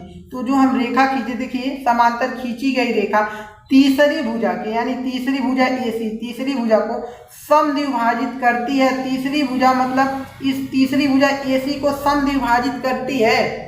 मतलब कि इसका नाम दे दीजिए P और Q नाम दे दीजिए। मतलब AQ बराबर QC आपको सिद्ध करना। मतलब ये जो भुजा है समद्विभाजित है, मतलब AQ यानी AQ बराबर है QC के, मतलब AQ बराबर है QC, एक दूसरे के बराबर है, यही सिद्ध करना आपको। समझ में आया है क्वेश्चन बिल्कुल बेहतर से। ठीक है, अब सॉल्व करने में टाइम नहीं लगेगा आपका। ठीक है, इसमें क्वेश्चन में हम लिखेंगे दिया है। अब आपका क्या दिया हुआ यही सोचेंगे, दिया है इस त्रिभुज में, आपका इस त्रिभुज में जो दिया है, देखिए दिया है त्रिभुज ABC, त्रिभुज ABC में दिया है, त्रिभुज ABC में बिंदु P, ये बिंदु P है, तो लिखेंगे बिंदु P जो है AB के मध्य बिंदु है। AB की मध्य बिंदु मतलब AP बराबर है PB के, AB के जब मध्य बिंदु है यानी मतलब AP जो है बराबर है PB के। तो यहाँ पर लिखेंगे त्रिभुज ABC में बिंदु P AB की मध्य बिंदु है। ठीक है, AB का मध्य बिंदु है, मध्य बिंदु है, AB का मध्य बिंदु है। इसलिए जब AB का मध्य बिंदु है AP, तो AP बराबर PB होगा। तो ए पी बराबर होगा पी बी के। सही है, इतना आपको पता चल गया। अब देखिए, अब आपको सिद्ध क्या करना है, सिद्ध यही करना है ना कि ये जो तीसरी भुजा है ए सी, ये समद्विभाजित है, मतलब ए क्यू बराबर है क्यू सी के। तो हम लिख देंगे सिद्ध करना है, सिद्ध करना है, सिद्ध करना ए क्यू बराबर है क्यू सी के, क्यू सी के, ए क्यू जो है बराबर है क्यू सी के, यही आपको सिद्ध करना है। ठीक है, अब इसके बाद क्या करेंगे, देखिए यहाँ पर कहा है कि ये जो दूसरी भुजा खींची गई है पी सी ई वाला, तीसरी भुजा पर ये मध्य बिंदु है, ये बी का जो ये भुजा खींची गई है ये बी सी के समांतर है। ठीक है, समांतर है, तो चूंकि हम लिखेंगे चूंकि जो है हमें पता है कि त्रिभुज ए बी सी है, पूरा त्रिभुज ए बी सी में, त्रिभुज ए बी सी में ये जो पी क्यू है, पी क्यू समांतर है, पी क्यू समांतर है किसके, बी सी के, बी सी के समांतर है। जब समांतर है, चूंकि त्रिभुज ए बी सी में पी क्यू समांतर है बी सी के, तो इसलिए हमें पता है प्रमेय 6.1 से, जब समांतर होता है तो इनके संगत भुजाओं का अनुपात आपस में बराबर होता है, मतलब ए पी बटा में पी बी हो जाएगा, पी बी, और बराबर हो जाएगा ए क्यू बटा में क्यू सी हो जाएगा। और ये हमें किससे पता है, ये हमें प्रमेय 6.1 से पता है ना, तो लिख सकते हैं प्रमेय हमें 6.1 से हमें पता है। ठीक है, चलिए अब यहाँ पर देख सकते हैं ए पी बटा पी बी, यहाँ देखिए ए पी बराबर पी बी है, यानी ए पी की जगह आप आसानी से पी बी रख सकते हैं, यहाँ पर ए पी है हम पी बी को रख सकते हैं। ठीक है, तो हम ए पी की जगह उस पी बी को रख देते हैं, तो पी बी बटा में क्या हो जाएगा, पी बी इक्वल टू, ये हमारा क्या ए क्यू है, तो ए क्यू और बटा में क्यू सी। ध्यान दीजिएगा, पी बी एकम पी बी, पी बी एकम पी बी, पी बी से पी बी कट गया, तिरिया गुणा करिए, ए का क्यू, देखिए ए का वन बचा, यहाँ पर भी वन बचा। ठीक है, ए क्यू का 1 में गुणा करेंगे ए क्यू मिल जाएगा, बराबर क्यू सी का 1 में गुणा करेंगे तो क्यू सी मिल जाएगा। अब देखिए यही आपको सिद्ध करना था ना, ए क्यू बराबर क्यू सी, ए क्यू बराबर क्यू सी हमारा प्रूव्ड सिद्ध हो गया। तो ये क्या हो गया, हमारा प्रूव्ड हो गया भाई साहब आंसर। अगले क्वेश्चन पर चलिए, क्वेश्चन नंबर 8 पर। क्वेश्चन नंबर 8 को देख सकते हैं, पढ़िए इस क्वेश्चन को आप। क्या है, प्रमेय 6.2 का प्रयोग करते हुए सिद्ध कीजिए कि एक त्रिभुज की, मतलब इसमें एक त्रिभुज बनाना है, तो सबसे पहले हम एक त्रिभुज बना लेते हैं, यहाँ से इसको लिखिए हल। ठीक, तो एक त्रिभुज बनाइए, क्योंकि एक त्रिभुज कह दिया तो एक त्रिभुज हमने बना लिया। ठीक है, देख सकते हैं आप, ये बन गया आपका एक त्रिभुज, इसका नाम भी दे देते हैं, नामकरण कर देते हैं ए बी सी, इसका नाम दे दिए। ठीक है, सिद्ध कीजिए कि एक त्रिभुज की किन्हीं दो भुजाओं के मध्य बिंदुओं को मिलाने वाली रेखा तीसरी भुजा के समांतर होती है। कह रहा है कि एक त्रिभुज के किन्हीं दो भुजाओं के मध्य बिंदुओं, एक त्रिभुज बन गया, एक त्रिभुज की किन्हीं दो भुजाओं के, यानी एक भुजा ए बी और एक भुजा ए सी के मध्य बिंदुओं को, यहाँ इसका मध्य बिंदु ए है और इसका मध्य बिंदु यहाँ पर है, इस मध्य बिंदुओं को मिलाने वाली, देखिए मध्य बिंदुओं को मिलाने वाली रेखा तीसरी भुजा के समांतर होती है, यानी मध्य बिंदु को मिलाने वाली रेखा, ये मध्य बिंदु को मिलाने वाली रेखा इस तीसरी भुजा, यानी तीसरी भुजा BC के समांतर होती है। मिलाने वाली रेखा तीसरी भुजा के समांतर होती है, यही सिद्ध करना है। ठीक है, इस भुजा का नाम हम P और Q रख देते हैं। इस त्रिभुज में आपको क्या सिद्ध करना है, सिद्ध करना यही है। अब देखिए थोड़ा सा चित्र थोड़ा अलग बन गया, अब यहाँ पर रहना चाहिए, कोई दिक्कत नहीं। अब देखिए आपको सिद्ध करना है कि PQ जो है समांतर है BC के, यही आपको सिद्ध करना है। और क्वेश्चन पढ़ सकते हैं, दोबारा पढ़ना है तो प्रमेय 6.2 का प्रयोग करते हुए सिद्ध कीजिए कि एक त्रिभुज की किन्हीं दो भुजाओं, यानी ये भुजा, ठीक है, किन्हीं दो भुजाओं के मध्य बिंदुओं को मिलाने वाली रेखा, ये मध्य बिंदु इसको मिलाने वाली रेखा तीसरी भुजा BC तीसरी भुजा के समांतर होती है, यानी तीसरी भुजा के समांतर होती है, यही सिद्ध करना है। तो यहाँ पर लिखेंगे हम सिद्ध करना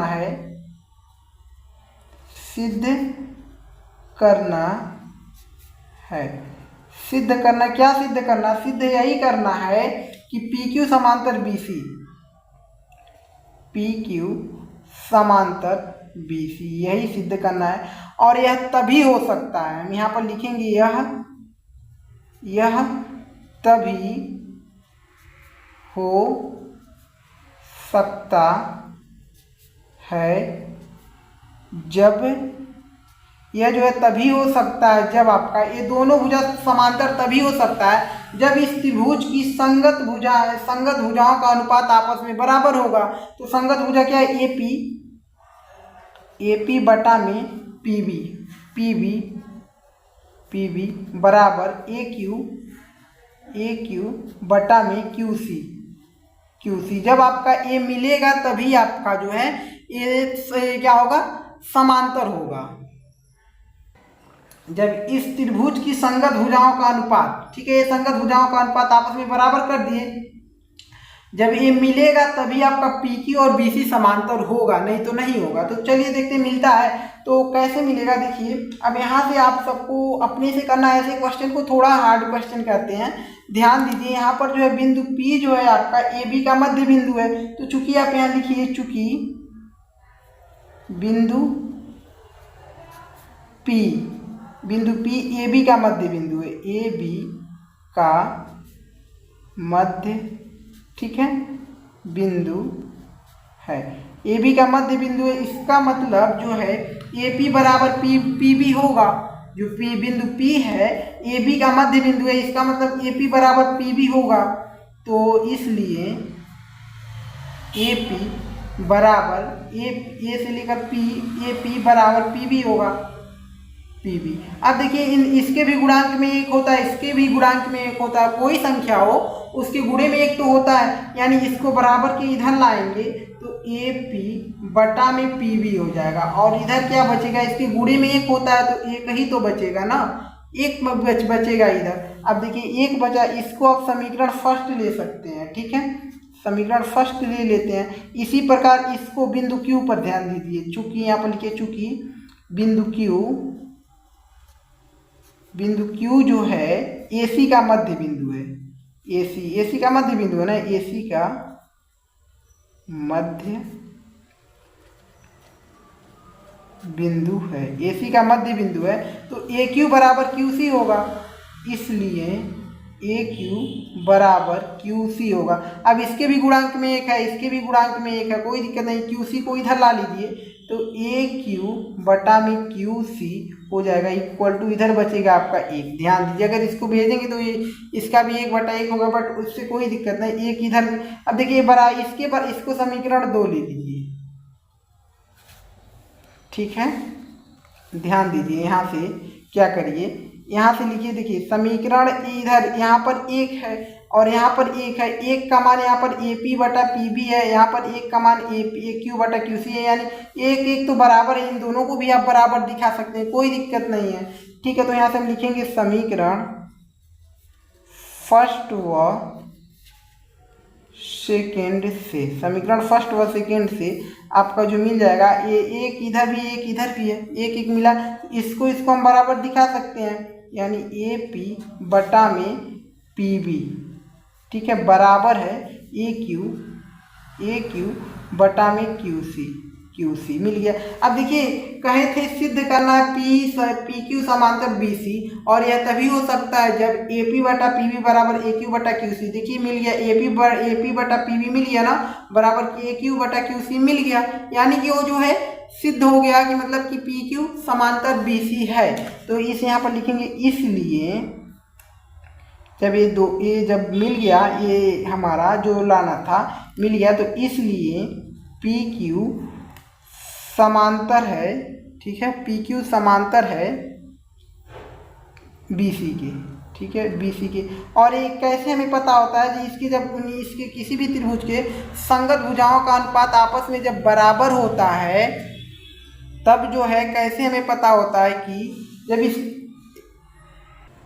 देखिए जब भी संगत भुजाओं का अनुपात बराबर होता है, ध्यान दीजिए, जैसे संगत भुजाओं का अनुपात बराबर है तब ये हमारा समांतर होता है। और हमें कैसे पता हो, प्रमेय 6.2 से पता होता है। तो ये संगत भुजाओं का अनुपात बराबर है, इसलिए जो है ये हमारा समांतर है, PQ समांतर BC है। हमें पता है किससे, प्रमेय 6.2 से पता है, 6.2 से, ठीक है। और ये हमारा प्रूव्ड हो गया, यही प्रूव्ड करना था। चलिए अगले क्वेश्चन पर चलते हैं। क्वेश्चन नंबर जो है आपका क्या था, क्वेश्चन नंबर 8, क्वेश्चन नंबर 9 पर हम सब चलते हैं, ठीक है। क्वेश्चन नंबर 9 को देख सकते हैं, पढ़िए इस क्वेश्चन को। ABCD एक समलंब है, ठीक है। ABCD एक समलंब है जिसमें AB समांतर DC है, AB जो समांतर है DC के, तथा इसके विकर्ण परस्पर बिंदु O पर प्रतिच्छेद करते हैं। दर्शाइए कि AO बटा BO इक्वल टू CO बटा DO है। यानी सिद्ध करना AO बटा BO इक्वल टू DO बटा CO बटा DO। बहुत ही बेहतर प्रश्न है। सबसे पहले जो कहा आपसे वो कर लीजिए। ABCD एक समलंब है, तो एक समलंब बना लीजिए। तो समलंब का जो आकार होता है, यहाँ पर सबसे पहले हम हल लिखते हैं, यहाँ पर बनाते हैं समलंब।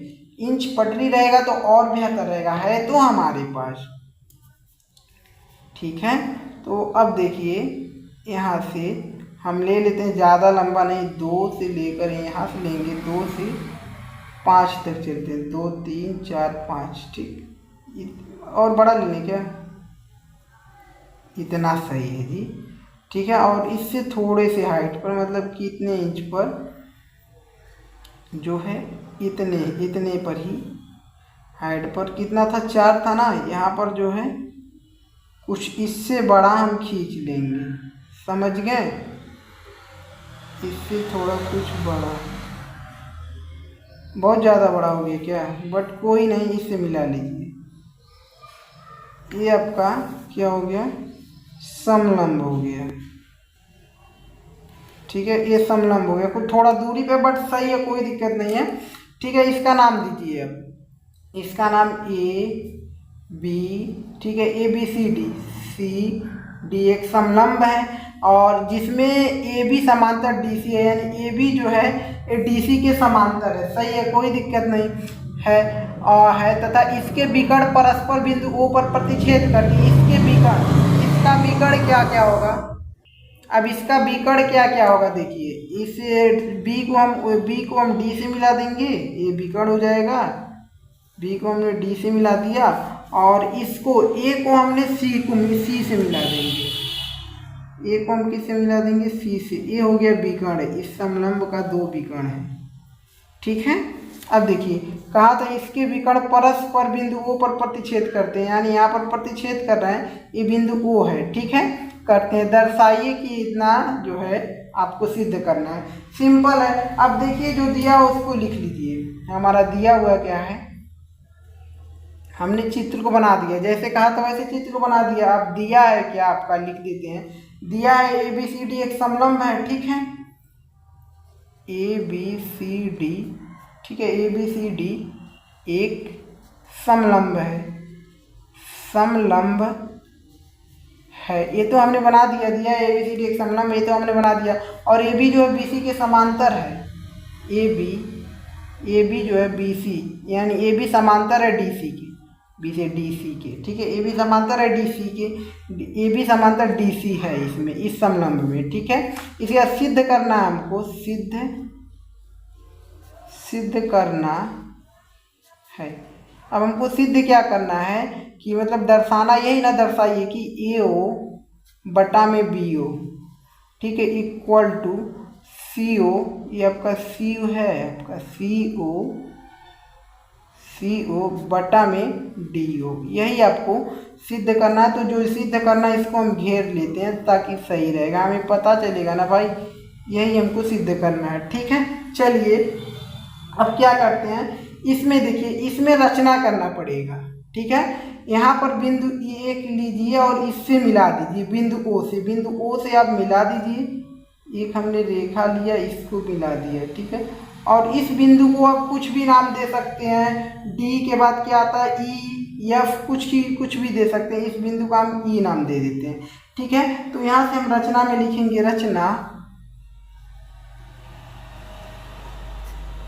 रचना में हम क्या लिखेंगे, देखिए रचना में लिखेंगे ईओ, ईओ रेखा, ईओ रेखा हमने क्या किया, खींचा है।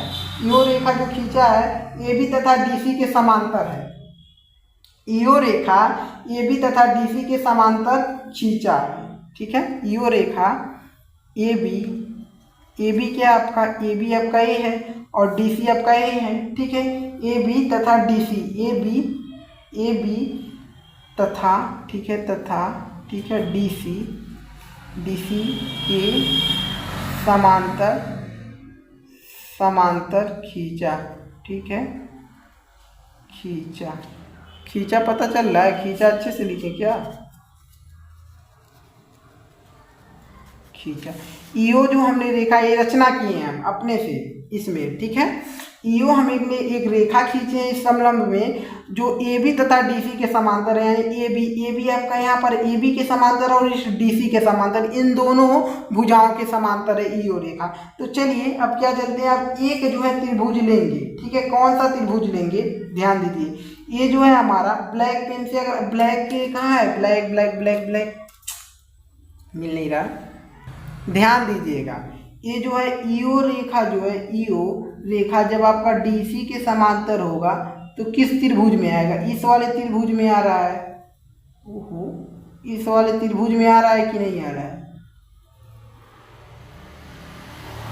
इसी वाले त्रिभुज में ईओ रेखा जो है डीसी के समांतर है, यानी ब्लैक से कर दिए, इस वाले त्रिभुज में आ रहा है, बिल्कुल आ रहा है। मतलब यहाँ से लिखेंगे चूंकि, क्या लिखेंगे यहाँ से, चूंकि जो हमारा ए डी सी, इसका क्या नाम दे, ए डी सी, हाँ सही तो है, ए डी सी, त्रिभुज ए डी सी में, त्रिभुज ए डी सी, ये त्रिभुज है हमारा, पूरा त्रिभुज है ए डी सी में जो है समांतर है ना, ये क्या है, ईओ और डी सी समांतर है। तो ईओ समांतर डीसी है। और जब समांतर होता है तो इनके संगत भुजाओं का अनुपात आपस में बराबर होता है, इसलिए ये सब आपको पता है। तो ए ई बटे ई डी हो जाएगा, ए ई बटे ई डी, सही है, बराबर हो जाएगा ए ओ बटे ओ सी, या सी ओ कहिए या ओ सी कहिए, ए ओ बटे ओ सी कहिए, देखिए सी ओ कहिए, क्योंकि सी ओ यहाँ पर सिद्ध करना, ओ सी तो सिद्ध नहीं करना है, तो सी ओ मत, सी ओ कहिए, सी ओ, कोई दिक्कत नहीं है ना, ओ सी कहिए या सी ओ कहिए, बात तो एक ही है, ठीक है। इसको आप समीकरण फर्स्ट ले लीजिए, और ये कैसे मिलता है, जब ये समांतर होता है तो प्रमेय 6.1 से हमें पता, प्रमेय 6.1 से पता होता है, यहाँ पर लिख लीजिएगा, प्रमेय 6.1 से, सही है, कोई दिक्कत नहीं है, ठीक है। चलिए इसी प्रकार अब क्या करते हैं हम, अब जो है, अब इसमें देखिए ईओ जो है इस ए बी के भी समांतर है, तो अब इस किस वाले त्रिभुज में मिलेगा, अब ये तो त्रिभुज हो गया, अब इस वाले त्रिभुज में चलते हैं, किस वाले, ये जो है यहाँ से आया है ये वाला भुजा, ठीक है, और ये इससे ये जो समांतर है ईओ रेखा, ईओ समांतर ए बी के, ये वाला त्रिभुज, समझे हैं कौन वाला त्रिभुज, ये वाला जो घेर रहे हैं, ठीक है, इस वाले त्रिभुज में, समझ गए। इस वाले त्रिभुज में क्या, त्रिभुज क्या है आपका, त्रिभुज ए डी ए बी है कि नहीं, डी ए बी मिल गया, डी ए बी त्रिभुज यही मिला है ना हमारा, और ई डी और ए बी, ई ओ और ए बी समांतर है, तो यहाँ पर चलेंगे त्रिभुज, चूंकि यहाँ पर लिखिए, चूंकि त्रिभुज क्या है, डी ए बी में, त्रिभुज डी ए बी में ईओ और ए बी समांतर है, ईओ समांतर ए बी, ईओ समांतर ए बी है, ठीक है, इसलिए इसके संगत भुजाओं का अनुपात बराबर होगा, मतलब ए ई में है ना, ए ई और ई डी, ए ई बटा ई डी बराबर है किसके,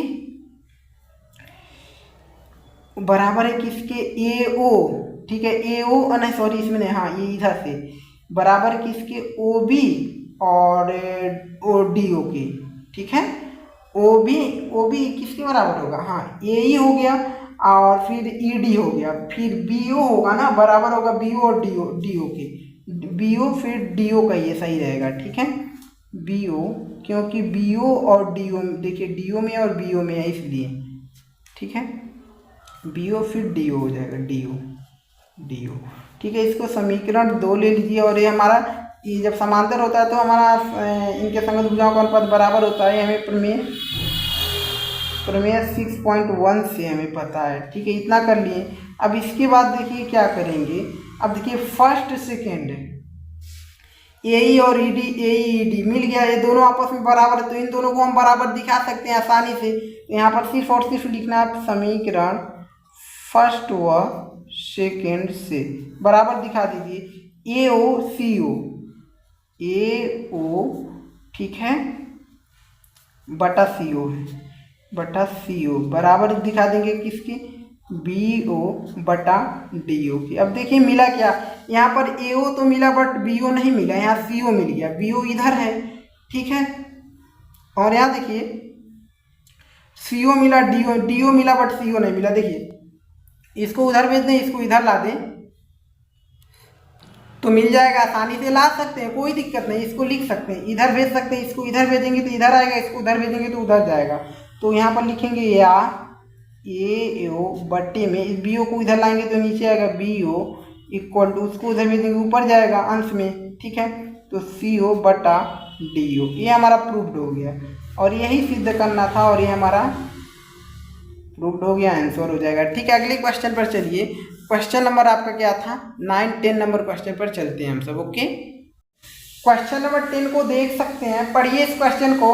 और यह क्वेश्चन जो है आपका क्वेश्चन नंबर 10 प्रश्नावली 6.2 का लास्ट क्वेश्चन है। इसके बाद जो है आपका, इस क्वेश्चन के बाद प्रश्नावली 6.2 के सभी क्वेश्चन समाप्त हो जाएंगे। ठीक है, तो अभी तक हम देख पा रहे हैं, अभी तक आपने इस वीडियो को लाइक नहीं किए हैं तो सपोर्ट करने के लिए सिर्फ और सिर्फ हमारा एक लाइक जरूर करें, और चैनल पर नए हो तो चैनल को सब्सक्राइब जरूर कर लीजिएगा और अपने दोस्तों में इस वीडियो को शेयर कर दीजिएगा। ठीक है, चलिए आइए पढ़िए क्वेश्चन को और बहुत बेहतर तरीके से इसको भी सॉल्व करेंगे जिस प्रकार हम सब क्वेश्चन नंबर 9 को किए हैं। पढ़िए, एक चतुर्भुज ए बी सी डी, मतलब एक चतुर्भुज ए बी सी डी में विकर्ण परस्पर बिंदु O पर इस प्रकार प्रतिच्छेद करते हैं कि ए ओ अपान बी ओ बराबर सी ओ अपान डी ओ है। दर्शाइए कि ए बी सी डी एक समलंब है। आपको क्या दर्शाना है कि ए बी सी डी एक समलंब है। अब समलंब का कंडीशन क्या होता है, अब समलंब का कंडीशन क्या होता है, पहले हम बना देते हैं चतुर्भुज और समलंब का कंडीशन क्या होता है, उसके बाद जो है आपको पता चल जाएगा। ठीक है, तो चलिए पहले हम चतुर्भुज बनाते हैं, उसके बाद जो आप समझ जाएंगे कि समलंब चतुर्भुज बनाते हैं। रुकिए, ठीक है, चलिए बनाते हैं। पहले इधर बना लेते हैं, सही रहेगा। एक रेखा हमने इधर खींच लिया, ठीक है, और इससे थोड़ा सा बड़ा इधर खींच लीजिए, इससे थोड़ा सा बड़ा इसके नीचे। ठीक है, समझ गए, ये आपका क्या बन गया। चलिए कोई दिक्कत नहीं है, ये आपका चतुर्भुज, इसका नाम क्या है, A B C D, A B, ठीक है, C D, A B C D हमने विकर्ण बना लिया। ठीक है, अब देखिए क्या कर रहा है, ए बी सी डी हमने चतुर्भुज बना लिया विकर्ण ने। एक चतुर्भुज ए बी सी डी बन गया कि विकर्ण परस्पर बिंदु O पर इस प्रकार प्रतिच्छेदित करते हैं। इसके विकर्ण है, यानी ए से सी तक एक विकर्ण हो जाएगा। ठीक है, और डी को अगर हम बी से मिलाएंगे तो एक विकर्ण हो जाएगा। चलिए थोड़ा टेढ़ा हो गया बट कोई दिक्कत नहीं, यहाँ पर मिल रहा है। और देखिए परस्पर बिंदु O पर इस प्रकार प्रतिच्छेदित करते हैं, यानी यहाँ पर बिंदु O है, यहाँ पर प्रतिच्छेदित किए, इस प्रकार प्रतिच्छेदित करते हैं कि ए ओ बटा बी ओ इक्वल टू सी ओ बटा डी ओ। दर्शाइए कि ए बी सी डी एक समलंब है, यानी आपको सिद्ध करना है ए बी सी डी एक समलंब है। और ये समलंब तभी होता है जब कोई चतुर्भुज का, जैसे चतुर्भुज का ये जो है पूरा चतुर्भुज था, ये तो आपका विकर्ण है ना, विकर्ण को छोड़ दीजिए। चतुर्भुज का ए वाला भुजा और ए वाला भुजा एक दूसरे के समांतर होते हैं, तभी जो होता है समलंब होता है। समझे, किसी भी चतुर्भुज का जब दो भुजाएं आपस में समांतर होते हैं तो समलंब होता है, यानी इन दो ए बी समांतर डी सी अगर हम कर दें तो यानी कि ये जो चतुर्भुज है आपका समलंब है। तो वही सिद्ध करेंगे जो इसमें कहा, ए बी समांतर डी सी करना है। ठीक है, चलिए अब जो यहाँ दिया है यहाँ पर सबसे पहले हल लिखते हैं, और जो जो दिया है लिख लेते हैं। दिया है हमारा क्या, यहाँ पर लिखेंगे दिया है। ठीक है, ये है तो कुछ अलग लग रहा था क्या। दिया है, क्या दिया है, ए बी सी डी एक समलंब है, ए बी सी डी एक चतुर्भुज है, तो लिख देंगे ए बी सी डी एक, ठीक है, चतुर्भुज है। ए बी सी डी एक चतुर्भुज है, तथा और कुछ दिया है हमारा, तथा और जो दिया है ए ओ बटा में बी ओ, ठीक है, इक्वल टू सी ओ, ध्यान दीजिएगा सी ओ थोड़ा बड़ा, सी ओ बटा में डी ओ। ठीक है, कोई दिक्कत नहीं है, इतना दिया हुआ है। अब सिद्ध क्या करना है आपको, सिद्ध करना है, सिद्ध जो करना है आपको, ए बी सी डी एक समलंब है, यही तो सिद्ध करना है ना। दर्शाइए कि ए बी सी डी एक समलंब है, तो हम सिद्ध करना है हमको ए बी सी डी एक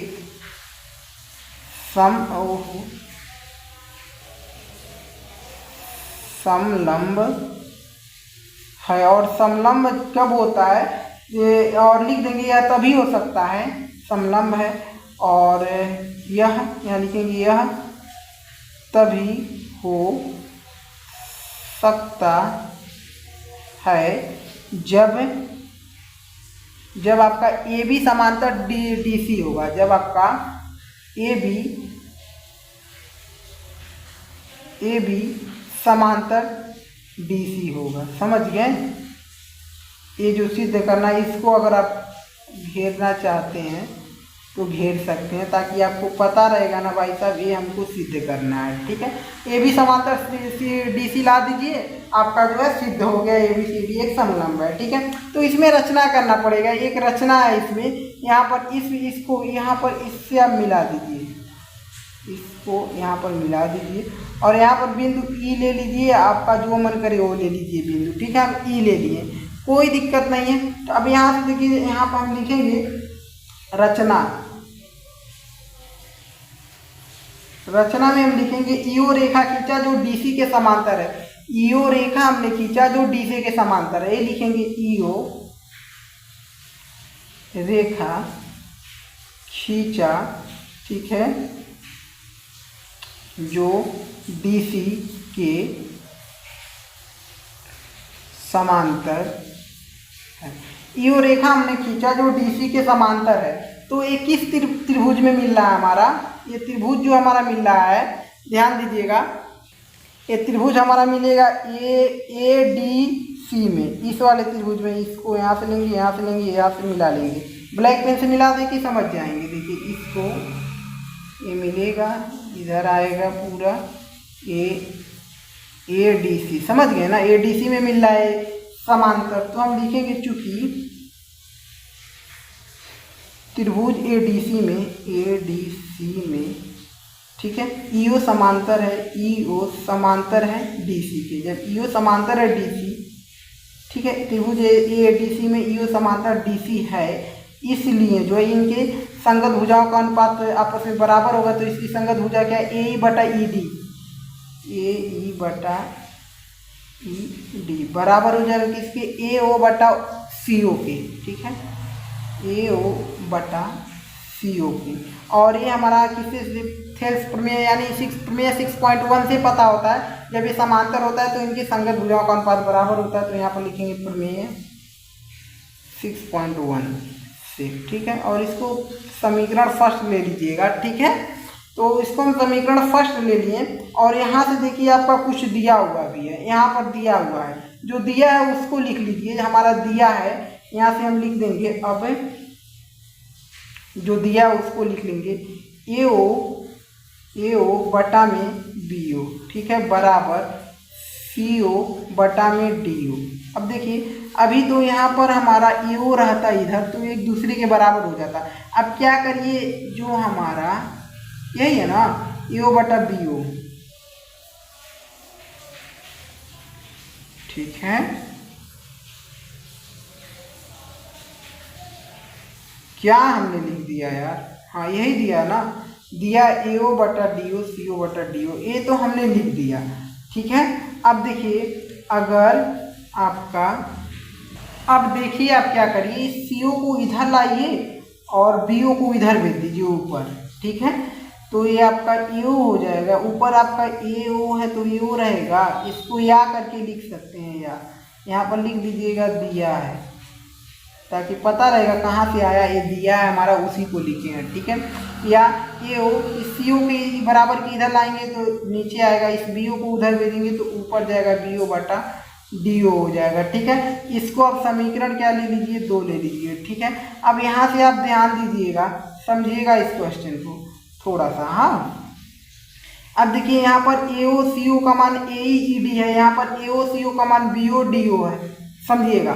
यहाँ पर जो मान इसका है, यहाँ पर दूसरा चीज़ है, यहाँ पर उसी चीज़ का है दूसरा, तो इन दोनों को आप आपस में बराबर दिखा सकते हैं ना, कोई दिक्कत तो नहीं है। यानी AE ED बराबर BO DO दिखा सकते हैं, कोई दिक्कत नहीं है, आसानी से। और लिखना पड़ेगा आपको सिर्फ और सिर्फ यहाँ समीकरण फर्स्ट व सेकेंड से, समीकरण फर्स्ट व सेकेंड से, ठीक है। तो देखिए यहाँ पर AO CO का मान जो है AE बटा में ED है, ED बराबर यहाँ पर AO CO यहाँ पर AO CO का मान इतना था, यहाँ पर AO CO का मान कितना DO BO बटा DO, तो BO बटा DO। अब ध्यान दीजिएगा, अब आपको क्या करना है, ये मिल गया आपका ना। अब देखिए ये जो मिल रहा है AE, अब ध्यान दीजिए AE यहाँ पर ध्यान दीजिएगा, AE यहाँ पर है, और उसके बाद ED ये वाली भुजा है, ये वाली भुजा है ना, इस वाली भुजा को हाईलाइट किए। उसके बाद BO DO, अब BO और फिर DO, ये वाला, यानी ये वाला जो मिल रहा है इस त्रिभुज में मिल रहा है, इस त्रिभुज में मिल रहा है। मतलब जब इसके संगत भुजाओं का अनुपात आपस में बराबर है तो ये भुजा जो भुजा है E यानी EO और AB आपस में क्या हो जाएंगे, समांतर हो जाएंगे। हमें प्रमेय 6.2 से पता है, जब किसी त्रिभुज के उनके संगत भुजाओं के अनुपात आपस में बराबर होते हैं तो जो रेखा होती है ये वाली आपस में समांतर होती है, तीसरी रेखा, ठीक है। तो यहाँ पर लिख देंगे क्या, इसलिए EO समांतर क्या हो जाएगा, इसलिए EO समांतर AB हो जाएगा, समांतर AB हो जाएगा। और ये हमें किससे पता है, प्रमेय 6.2 से, ठीक है, सही है। अब इसके बाद रचना में आपको भी कुछ मिला है, रचना में जो मिला है, रचना की है त्रिभुज EO और DC समांतर मिला है रचना में। तो हम लिखेंगे रचना से जो हमें प्राप्त हुआ है EO समांतर DC प्राप्त हुआ है, यहाँ पर लिख देंगे रचना से। अब ध्यान दीजिएगा आप यहाँ से, जब EO जो है DC के भी समांतर है और EO जो है AB के समांतर है, तो AB और DC आपस में समांतर नहीं हो जाएगा। देखिए EO जो है AB के समांतर है और EO जो है DC के भी समांतर है, तो इसलिए तो आपका AB और DC आपस में समांतर हो जाएगा। तो यहाँ हम लिख लेंगे, तब अगर EO AB से समांतर और DC से भी समांतर है तो AB जो है आपका DC से समांतर हो जाएगा, तब आपका AB DC के समांतर होगा। और जब आपका AB DC के समांतर होगा तो यह जो आपका चतुर्भुज है ये समलंब हो जाएगा, ठीक है। तो लिख लेंगे, इसलिए ABCD एक समलंब है, इसलिए ABCD एक समलंब है। और यही हमें प्रूव करना था आंसर, यही हमें सिद्ध करना था। ABCD एक समलंब है, या तभी हो सकता है जब AB समांतर DC मिला और ABCD एक समलंब है। सिद्ध हो गया कि नहीं सिद्ध हो गया, कोई प्रॉब्लम नहीं ना। और जो है आपका ये प्रश्नावली 6.2 के सभी क्वेश्चन समाप्त हुए। और इसके बाद आपका अगला वीडियो मिलेगा, अगला वीडियो जो है आपका प्रश्नावली 6.3 के साथ मिलेगा, और बेहतर से बेहतर आपका उसमें भी क्वेश्चन है और सब कुछ सॉल्यूशन करेंगे, ठीक है। तो अभी तक आपने लाइक नहीं किए तो सिर्फ और सिर्फ मेरा सपोर्ट करने के लिए एक लाइक करके जाइएगा। ओके, अगले वीडियो में मिलेंगे और बेहतर से बेहतर वीडियो के साथ मिलेंगे।